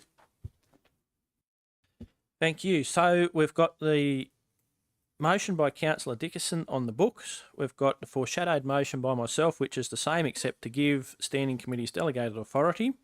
And now I will open the voting.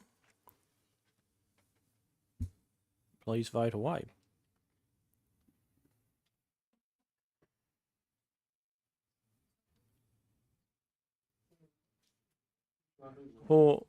No, this is Councillor Dickinson's motion. If Councillor Dickinson's motion is defeated, then I bring my motion for delegated authority. If you voted, and you can change your vote until I close it off.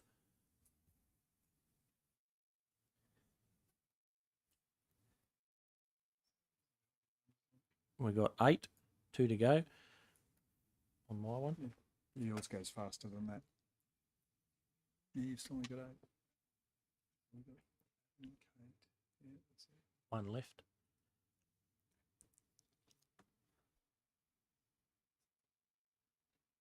I'll now close off the voting. The result is motion carried. The next item is item CCL 24/274, CEO Performance Review Committee. This item requires a decision. Do any councillors have an alternative motion? Just delete 2 and move 1 as the business paper. We could delete 2 and just move 1. The advice is, would someone like to move that? Councillor Dickinson. I'm happy to move point 1 from the business papers. Thank you, Mr. Mayor. Thank you. So that is that the CEO Performance Review Committee consists of the Mayor, the Deputy Mayor and the 3 councillors who serve as the chairs of the standing committees. Is there a seconder for that? Councillor Richardson, thank you. Councillor Dickinson, would you like to speak to your motion? Thank you, Mr. Mayor. Certainly a review committee obviously is important, and having a number of councillors on that committee is important. It seemed obvious to me that the Mayor and the Deputy Mayor should be 2 of those people on the review committee. The relationship between the Mayor and the CEO is probably the most important relationship within council, and the 3 chairs who will be elected at the first meeting of those standing committee meetings make sense because they are in leadership positions as well. So I'm happy with those 5 for a performance review, keeping in mind, councillors, that after the performance review, that still comes back to the full meeting of council at a council meeting for that to be formally resolved by council after the performance review committee has the discussion and meeting with the CEO. Any other comments, questions or debate, councillors? There being none, I will start the voting. Please vote electronically.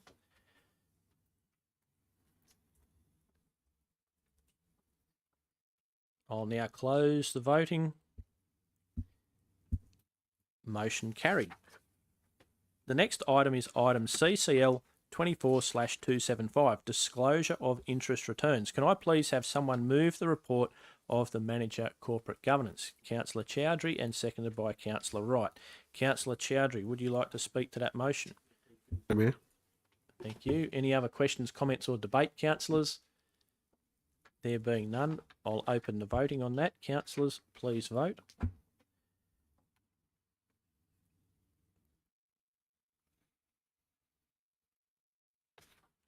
I'll close the voting. The results are motion carried. Item CCL 24/276, Local Government New South Wales 2024 Annual Conference. This item requires a decision of council. Does someone have an alternative motion? Councillor Dickerson. Thank you, Mr Mayor. My motion is that councillors Josh Black, Lucas Butler, Matt Wright and Kate Richardson act as voting delegates at the upcoming Local Government New South Wales Annual Conference 2024. That council advise Local Government New South Wales who the voting delegates for motions and the board elections are by no later than close of business Wednesday 6 November 2024. That the nominated delegates represent council at the Local Government New South Wales Annual Conference 2024. That councillors Jen Cowley, Phil Toynton, Matthew Dickerson and Adam Ryan will be the non-voting attendees at the upcoming Local Government New South Wales Annual Conference 2024. Is there a seconder? Councillor Cowley, thank you. Councillor Dickerson, speak I think to that. Absolutely crucial that as many councillors attend as possible. And I think this would be fantastic to see 8 councillors go along, in particular new councillors, learn a bit more about local government, have 128 different councils in the room, listen to some speakers, listen to some interesting debates about various motions that are relevant to some parts of the state, maybe not so much to us every single time, but interesting to hear what other councils think, but also a great chance to network with other councils, learn from other councils, scare the staff by ideas we come back when we've actually talked to other councils to see what they're doing with various things. I think it's a really good opportunity, especially so early in the term, for new councils, new councillors to go along and learn as much as possible at this conference. Any other comments or debate, councillors? No. I will put that to the vote. I've opened the voting. Please vote. I'll close that. The result is motion carried. Yep, we're going to bring item CCL 24/283, the classification of land under Local Government Act 1993, 74 Windsor Street, Dubbo, forward in the agenda. And Councillor Matt Wright, do you have an alternative or a motion to move for us there? Thank you, Mr Mayor. I would like to move, in fact, that we do bring forward CCL 24/283 from confidential session into open session of council first, if I can do that, please. Thank you. Could we have a seconder for that somewhere? Councillor Ivey, thank you. Councillor Wright, do you wish to speak to that? No, thank you, Mr Mayor. Thank you. The CEO might just quickly explain why.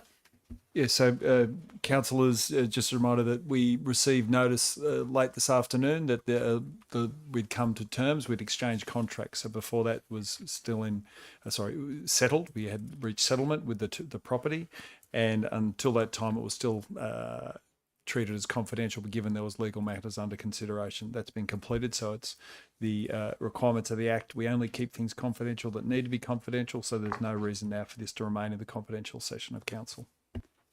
Thank you. So this item is that we move the other item from the confidential session into the open session. Any other comments or debate? No. I'll put that. Councillors, I've opened the voting. Please vote electronically. I'll close the voting off. The result is motion carried. So the next item, item CCL 24/283, classification of land under the Local Government Act 1993, 74 Windsor Street, Dubbo. Can I please have someone move the motion of the Property Services Officer? Councillor Wright, seconded by Councillor Chowdhury. Thank you. Councillor Wright, do you wish to speak to that? Oh, sorry. Thank you, Mr. Mayor. I've just a point of clarity on this one. The recommendation for this particular item isn't in the open business papers, but in the confidential ones. I'm just wondering whether we need to read that one out, which I'm happy to read. Which I'm happy to read out before I speak to it. It will be the recommendation that upon, that item 1, that upon acquisition. Sorry, I'll start that again. The recommendation is 1, that upon A, acquisition, and B, completion of the public notification provisions under S34 of the Local Government Act. Yes. 1993, the property situated at 74 Windsor Street, Dubbo, property described as lot 415 on DP 754308, be classified as operational land in accordance with the Local Government Act 1993, and 2, that the Chief Executive Officer be delegated to execute any documents giving effect to resolution number 1. So I know we've moved that, just providing clarity as to what it was, and speaking to it briefly. Look, the change of use of that particular parcel of land from community to operational is what we're referring to there. There's certainly a fair bit more flexibility around the classification of operational over community land. Obviously, at the moment, council, there's a tenant in there at the moment. Obviously, New South Wales Rugby, that will continue to give council the ability to maintain leases such as that, also to even sell or license the property to another tenant. So the level of flexibility provided under that operational classification is worthy of consideration with this particular item. Thanks. Councillor Ivey. Just a question, Mr. Mayor. In view of the resolution we passed earlier this evening, do in fact we need number 2? That the Chief Executive Officer be delegated to execute any documents giving effect to resolution, because it's the effect of what we voted on earlier. Is that automatic? Is that an example, a first example of what we voted on? To the CEO. Not necessarily. I'd have to check that, most likely, but there may be some other provisions under the Local Government Act to do with classification of community land that would address as well. So it's a good coverall in case there's something that's missing. Thank you. Any other comments, questions or debate? Councillor Cowley. Just another rookie question. The change in classification doesn't disqualify community groups from using this facility? To the CEO. That's correct. Under the Local Government Act, community, you've got to classify land either operational or community. A community, then you have to further define what that is. It might be, and I'm picking memory of the Act here, but it's, if it's a preserving ecological function, or it might be for a sporting facility. So it gets very narrow, the definition by which you can use it. Under operational land, there is more flexibility, and yep, you can still use it for community purposes, but something as simple as, say, leasing out a cafe in a small portion of that lot would not be allowed under a community classification. So that's the type of thing it gives you flexibility to do. Any other questions, comments or debate, councillors? I might just ask a quick question to do with this. The leasee that's there at the moment, what's the status of them? Will they stay on? Will there be a new lease arranged, like with the Filmmaker Society or something like that? Thank you. Thank you, Mr. Mayor. Yes, we were waiting with bated breath for this settlement. It has been some time coming, so we'll have a report coming to council about the future options and what to do there. Thank you. In the very short term, I hasten to add. Any other questions, comments or debate, councillors? Right of reply, Councillor Wright. No, thank you, Mr. Mayor. Thank you. I'll put that. I've opened the voting. Councillors, please vote away electronically. I'll close off the voting. The result is motion carried. Questions on notice. The first item there is item CCL 24/277. Update on the proposed recycle outlets in Dubbo and Wellington. Councillor Cowley, would you like to move your question on notice?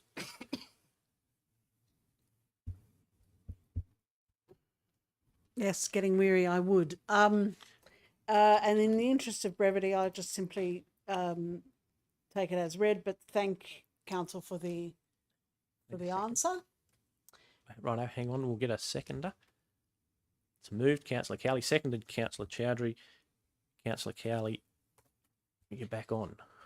My mute meeting procedures are a little dusty. I'll just, yes, as I said, thank council for the answer and say that my fellow furniture flippers and recycle fanatics in the community will be very happy to hear that the wheels are in motion, and I'll look forward to further updates as they arise. Thank you. The next one is item CCL 24/278, Alcohol and Other Drug Rehab Centre. Can I please have someone move the report of the Manager Strategic Partnerships? Councillor Dickinson, would you like to move your question on notice? So moved. Seconded by Councillor Cowley. Councillor Dickinson, would you like to speak to your motion? Thank you, Mr. Mayor. As many people in this room, I'd say most people in this room know, that council has an official resolution on our books to oppose the current location of the AOD facility in Spears Drive. And obviously we don't control the location. We've previously sent letters off. We've previously lobbied the state government to try and move that location without any success. Unfortunately, the DA was just lodged just several weeks ago for that particular facility, and it's a complicated process where we're not the consent authority, but it still comes via council for our staff to look at that from a professional perspective, not an opinion perspective, and then goes forward further through to the JRPP. And I was interested to see that potentially with a mayor now in the same party as the state government, it might have been a good opportunity to further lobby the state government to say that that is the wrong location, given the fact that there is still a resolution on the book. So I was hoping to see some action on that, because the community still tells us loud and clear they don't want that location there. We can't stop it, but maybe lobbying from the mayor might have some effect on that. And again, the trigger for me would have been when that DA was lodged. Thank you, Mr. Mayor. Any other questions, comments or debate there, councillors? No, I'll just make some comments about that. I'll tell you, it says, could the CEO provide an update on what additional actions have been taken in this term of council by myself to the relevant minister? One thing I haven't done is I haven't gone down to the minister's office, as happened in August 2023 by the then mayor, and basically said that council is only formally opposing the Alcohol and Other Drug Rehab Centre being at Spears Drive. I haven't gone down there and said the motion's just through there opposing the Spears Drive Rehab Centre, but basically don't worry about it. That people will come to accept that it's there. That's something I have not done as a mayor, unlike the previous mayor. Other things I'd like to say, what I haven't done is I didn't rescind a motion.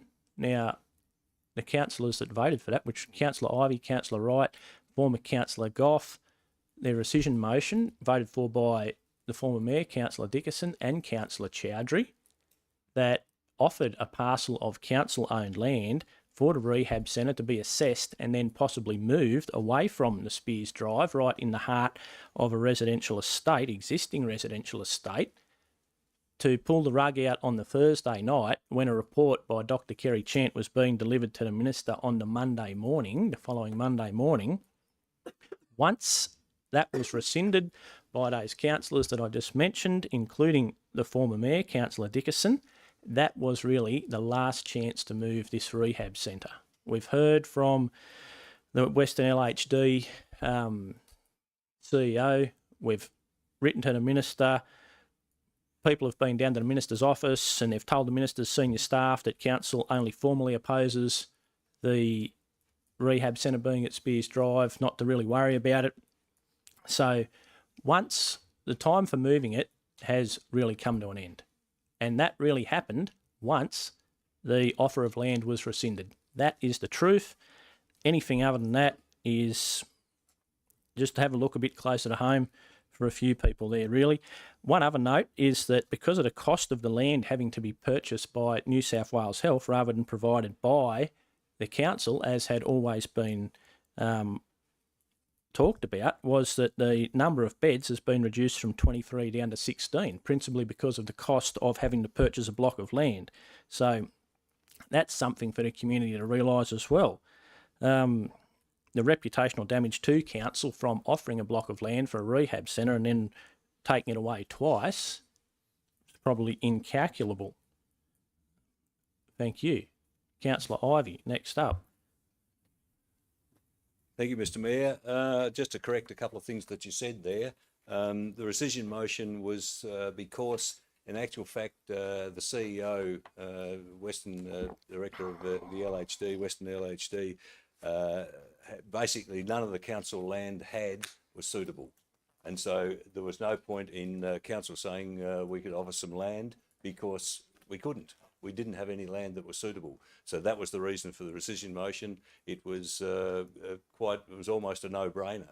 The other thing is, I think if you look at the development application for the size of the facility, yes, it has been reduced from 23 down to 16, but there's a note there saying that the design and the location will enable the extra facility or extra beds to be built or to be provided should the demand be there in future. So to say that that was because the land wasn't, they had to buy the land is not in accordance with the DA that they put in. Thank you. Any other questions, comments or debate, councillors? Go on. Councillor Dickerson, right of reply to any of that was said. No, thank you, Mr. Mayor. Thank you. I now put that, councillors. I will open the voting. Please vote electronically.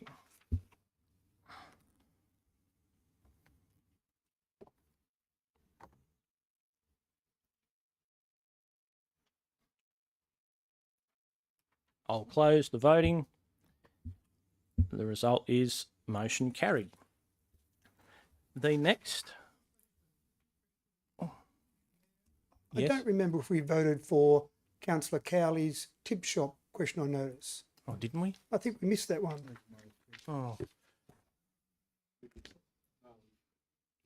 Do we want to go back and do it? We better. Do show of hands if you could with the technology. Let's do a show of hands. All those in favour of Councillor Cowley? Against? I declare that carried. So long ago. Trying to be efficient. Item CCL 24/279, Dubbo Regional Livestock Markets Update. Councillor Dickerson, would you like to move your question on notice? So moved. A seconder, please. Councillor Cowley was first. Councillor Dickerson, would you like to speak to your motion? Thank you, Mr. Mayor. We obviously had several years of debate about the sale yards, and we finally came to a decision on the 27th of June, and that decision was accepted all round by the community. And one of the things that was important in that was that the operating model had to change. And it did seem when we were doing our inspections around various facilities at the beginning of this term of council that it didn't seem like much had actually changed out of the sale yards yet in terms of the operation. Now, our resolution said it had to be done by the 27th of December this year. And I was keen to see where we're headed with that, because obviously a resolution, our staff must undertake the words of that resolution. And so it's a little bit worrying in here that not a lot of action, I know some discussions have taken place, but not a lot of action has taken place in terms of getting to that point.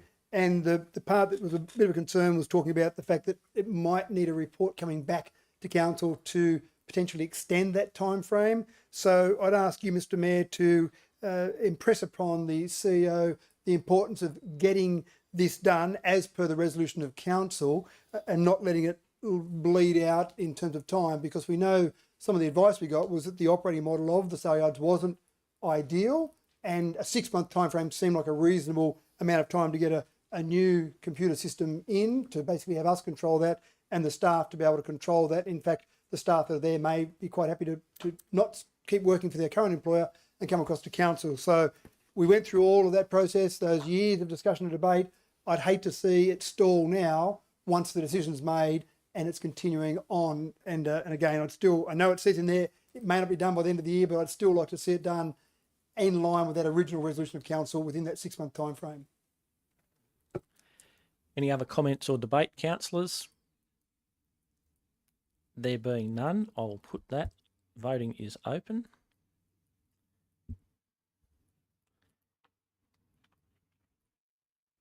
I'll close the voting off. The result is motion carried. The next item is item CCL 24/280, mayoral employment. Councillor Dickerson, would you like to move your notice of motion? Moved. Question on notice. So moved. And a seconder? Councillor Wright, thank you. Councillor Dickerson, would you like to speak to your motion? I would. The CEO has given the answer on there, but I'm happy for yourself to answer that question if you so desire. We all know that councillors don't have to answer questions from other councillors, but I think the public is interested in the answer from that perspective. Nobody in the public has asked me particularly or shown a great interest in my employment, but since you've asked there, I think it's a specious assertion that it's impossible for someone to have a full-time job and another part-time job. There are many people in the community that do that to make ends meet. If people are well enough off, they don't have to worry about doing that sort of thing. But many people in our community do work a full-time plus a part-time job. And in order to focus on the role of mayor as a full-time position, well, what's that? Is that my sole position? Okay, there's full-time. Many people do various things in their spare time. Some people might even work another part-time job. Thank you. In answer to the question about employment with the Parliament of New South Wales, assigned to the office of the Honourable Stephen Lawrence, Yep. have you got an answer for that one? Yeah, well, there's been no change in my external employment. Speak to that now. Go for it. Thank Yep. you. Dubbo has had a long tradition of mayors who have done fantastic work for this community. And I do remember back when I was at school, so it's going back just some time now, squadron leader Tom Slattery worked at our school and he was also mayor at the time. And he did that in a part-time role. At the time, the population of Dubbo was about 25,000 and we had 3,425 square kilometres. Since then, we've had this proud history of mayors that have dedicated themselves to the job full-time. I'm talking people like Tony McGrain, talking about people like Alan Smith, who worked for a little while as a union rep, but found he couldn't do that and then became full-time in the position. Our council now is 57,298 people, 7,635 square kilometres. People have asked me about the ability for someone to be able to do another job and still do the role of mayor effectively. So I thought it was in the public interest to be able to have that on the record in terms of that, because I would always certainly prefer to see a council of this size, maybe not so much some smaller councils, but a council of this size having a mayor that was dedicated 100% full-time to the position. And maybe some previous discussions from yourself, Mr. Mayor, maybe now they make more sense because you didn't want to be able to have that signature on additional documents. Maybe that's because you weren't here often enough and you wanted additional efficiency. So maybe that's because you're not here enough. So you want things to be efficient rather than transparent, accountable, and making sure we get the right outcome. So thank you for that answer, Mr. Mayor. Thank you. Any other questions or comments? I'll make a comment about some of the things raised there. Much of that completely incorrect when it related to myself. I have been here each day, all day, every day, except when I'm going out seeing people, going around to various meetings, having online meetings. So many incorrect assertions there by Councillor Dickerson about myself, and the whole idea about full-time is just ridiculous. That I'm doing the role of the mayor full-time and I've got a part-time job in my spare time. So that's the way it is. Many people do that. No one is saying I'm not fulfilling my jobs as a mayor. And to link the assertion that we want greater efficiency in having the CEO be able to sign things to me not being here, well, I have been here. So completely incorrect and not quite right at all. Thank you. Councillor Dickerson, right of reply to anything there? We could go back and forth all day, Yeah. Councillor Black, but no, I think I've answered the question the community's been asking me about. Thank you. Councillors, I'll open the voting. Please vote.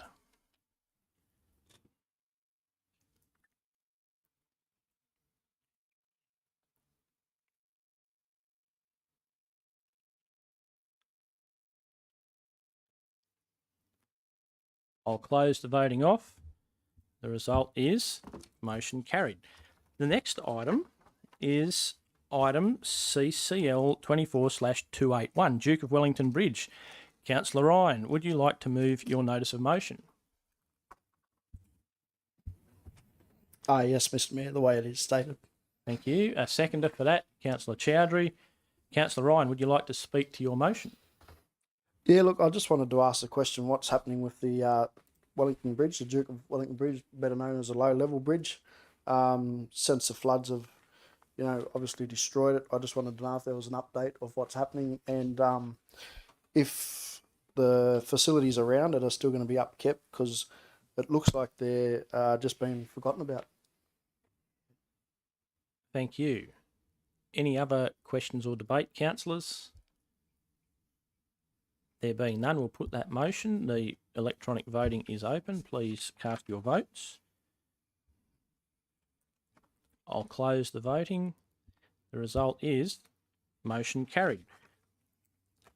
Item CCL 24/282, comments and matters of urgency. I'll start with Councillor Wright.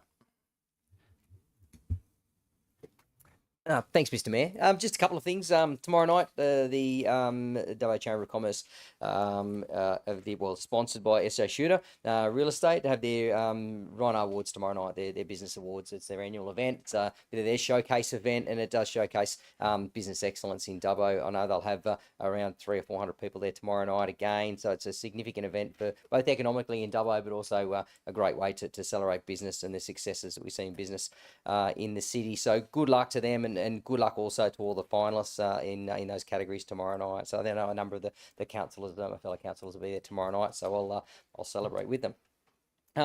Just something else I wanted to bring up, and a lot of people talk about ways to provide feedback to Dubbo. If you're not on the Your Say platform, get on it. yoursay.dubbo.newsouthwales.gov.au. Get on that homepage. There are so many things that are simmering around on that page, topical things that people might be able to jump on and provide feedback for. One of them that's just jumped to my attention, because I've had a few people contact me about it, and it probably relates to Councillor Chowdhury's. Tonight we had CCL 24/270 about footpaths in Wellington and Dubbo. One of them is, as we call it the correct thing, Dubbo and Wellington Pedestrian Access and Mobility Plan. It's a really interesting Your Say platform, and some people have questioned about asking about how they go about providing feedback about where they might want pedestrian crossings or traffic lights or cycle paths or whatever. And this is exactly what this is targeted at, to be able to jump on there, whack a pin on a map and put some notes on it and explain why you might think that's a really important part. Some people talked about pedestrian crossings as to where bus stops should be and that type of thing. So so jump on that Your Say platform. You will find something. I guarantee you'll find something on there that you are interested in. Provide feedback. Council relies on it. Councillors rely on it as well, because all that information feeds back into some of the decisions, or many of the decisions we make as councillors. So so Your Say platform, find it, and that's it for me. Thank you, Mr. Mayor. Thank you. Councillor Ivey. Thank you, Mr. Mayor. Look, just picking up on that, that sounds a fantastic use of, well, it's not really social media, and one form I suppose it is, and certainly does seem to be a lot more constructive than some of the social media we saw during the election campaign. But just a couple of positive things. One, I think the Wellington and therefore maybe Dubbo too junior cricket season started last week. I know in Wellington at Pioneer we had fantastic rain on Thursday and Friday. We had nearly 2 inches of rain. The Pioneer Park was still available for the kids to play cricket. It was an absolute picture, and it's a credit to the staff. It was just, you went down there and looked there and think, this is, where else do you get something like this? It just looked fantastic, and certainly a lot of the kids got benefit out of it too. And certainly down there, the actual cycle path, walking path that's been built around Pioneer Park and up Showground Road is being used. I drive past there twice a day. Mostly there's someone on it, and so it really is a fantastic, starting to restore and become a really good community facility again. Just another a note about the Wellington Wedgetails, the rugby league team from Wellington last week went on an exchange or a visit to Wellington, New Zealand, and played a game of rugby league against the Wellington Mayoral team. They were pretty soundly beaten, but it was actually on. It was streamed, and so you could watch it, and it was a pretty good game. There were some pretty handy players amongst them. But again, that's a really good thing for a lot of the Wellington Indigenous players. I think there's a plan that maybe there'll be an exchange next year where the Wellington Maori team may come across to Wellington, and it's something that, if that happens, then council could get involved in. So something to look forward to perhaps this time next year. Thank you. Thank you. Councillor Poynton. Just Mr. Mayor. What was this in regard? Oh, you can make any comment that you like. Oh, no, anything that you've done. I'm happy to. Nothing at the moment. Nothing at the moment. Excellent. Councillor Richardson. Nothing. Councillor Cowley. Nothing. Councillor Dickerson. Thank you, Mr. Mayor. Look, the first thing, Mr. Mayor, is congratulations to the 11 people sitting around the table. 48 people in Dubbo put their hand up to be part of this group, and 11 were successful. So congratulations to everyone sitting here on council. It's a big thing to stand for election. It's a big thing to put your hand up, and it can be pretty scary to do that. So 48 people had the courage to do that. But again, democracy chooses the 11 that we've got around the table here. What is fantastic, I think, it doesn't matter whether you got on by 12 votes, as some people did, or you got thousands of votes. We've all got one vote around the table. So when decisions come to us, we've got the same power as each other. We've got our ability to put our hand up for one vote. And I think that's fantastic from a democratic perspective.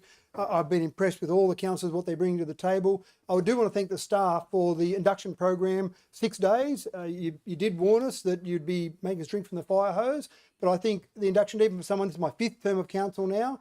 I started when I was 18, obviously. And so I did think that even for someone that's been on council many times before, the training still offered something new, still offered something different angles. So I really appreciate the hard work the staff went to. Not all councillors could make it, all those different training programs and induction days, unfortunately, but that's what happens when we've got lives there. But I was really appreciative of what the staff did in terms of those training programs and the staff involvement as well. I thought it was fantastic. So the other quick one I want to mention, we've got our 35th anniversary of the sister city relationship with Minakamo in Japan. It would have been Tom Slattery who would have signed the document back in 1989, and I think that's right, when that was 2nd of June 1989, I think, from memory. That sounds right? That sounds about right. And so Tom Slattery signed that original document with Japan. That's been a wonderful relationship. In fact, I met a person only a couple months ago that came on the very second student exchange back around 1991 when that first started. So we've got some delegates turning up tomorrow, so we'll get to have a talk to them. I've already got the Mayor of Minakamo coming down a park run on Saturday morning, so he's pretty keen to come down. Hasn't done a park run before, so he's keen to experience some of the things that Dubbo's got to offer, and that'll be a wonderful celebration we'll have here.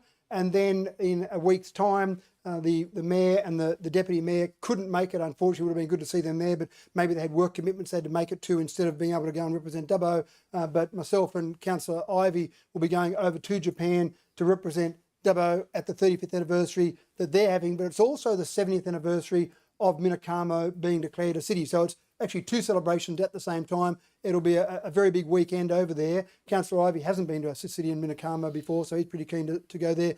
And Japanese people, being Japanese people, are very keen to show Councillor Ivey around Minakamo and show him some of the wonderful things we've got over there, including Dubbo Road and a statue that's done by Brett Garling there of some kangaroos. So looking forward to that, and looking forward to representing Dubbo over there as well. So thank you, councillors, for being brave and put your hand up. Thank you for Democracy for delivering you, and I look forward to working with you over the next 4 years.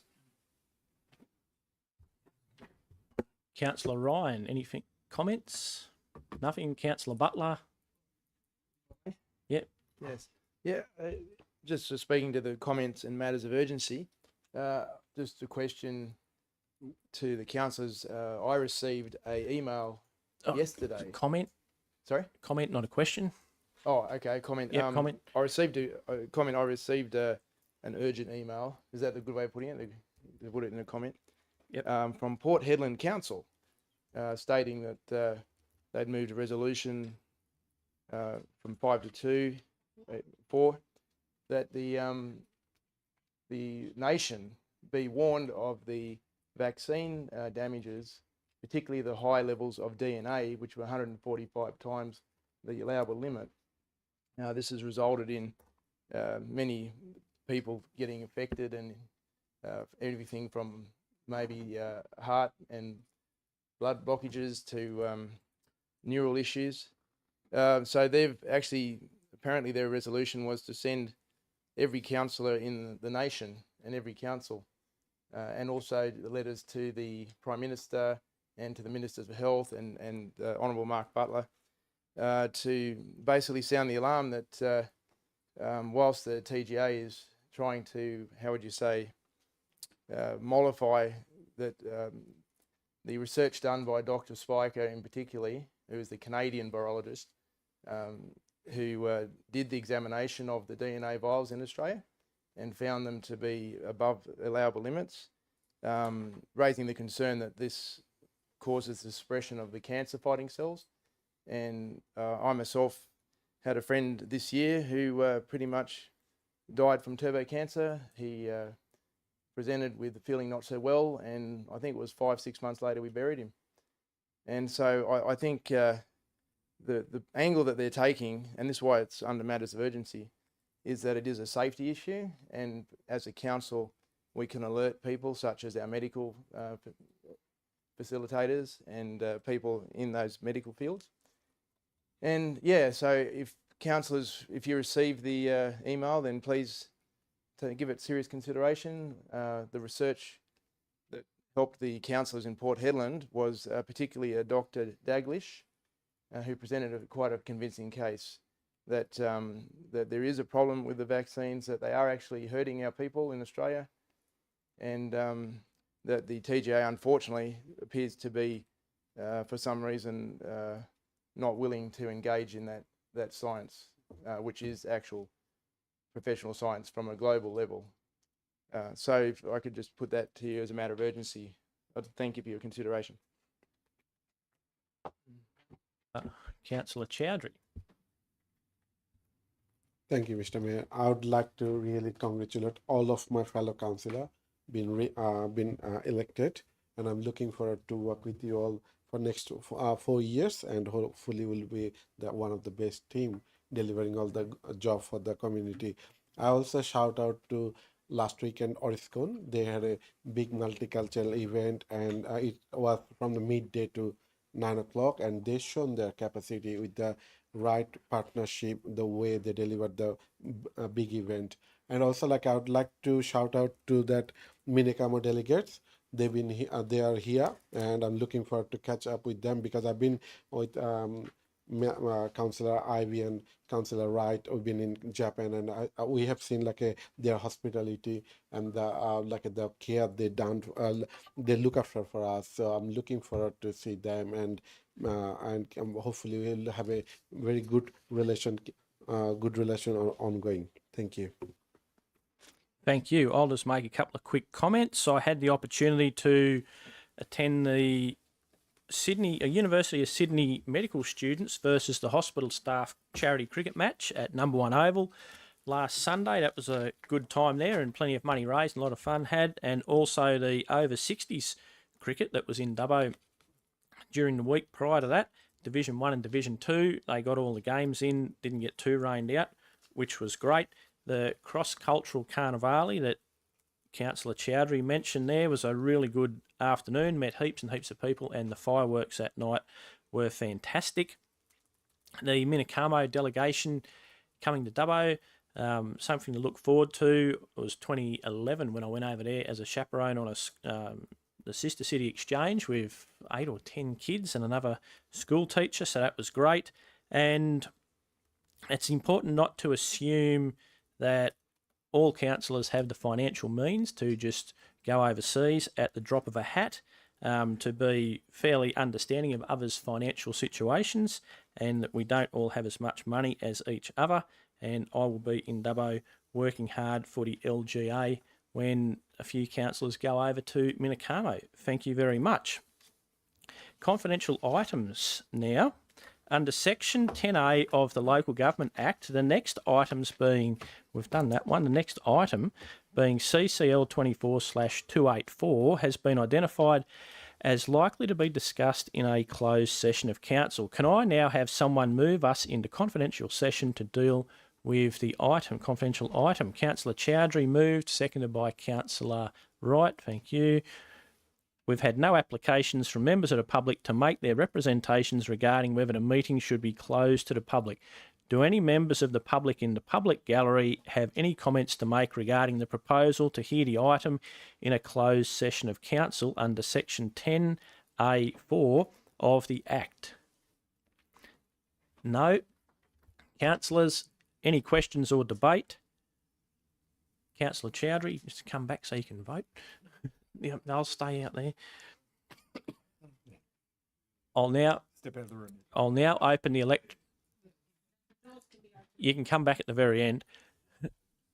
I'll now open the electronic voting to vote whether we go into closed session. Please vote away.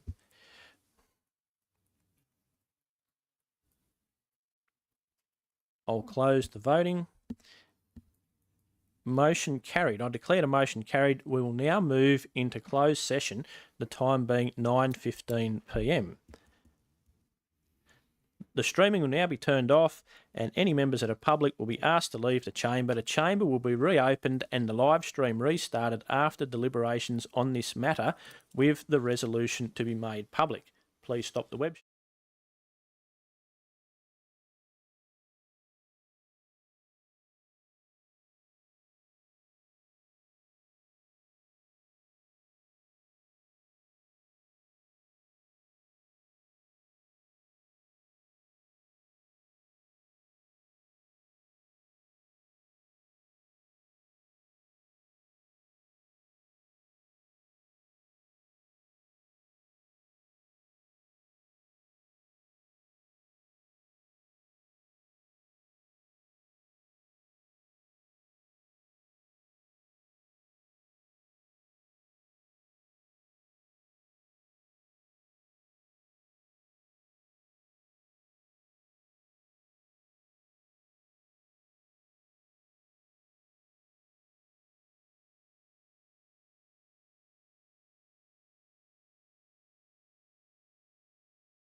web streaming.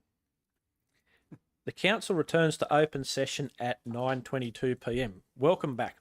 Please refer to the following slides for the motion from the closed session of council.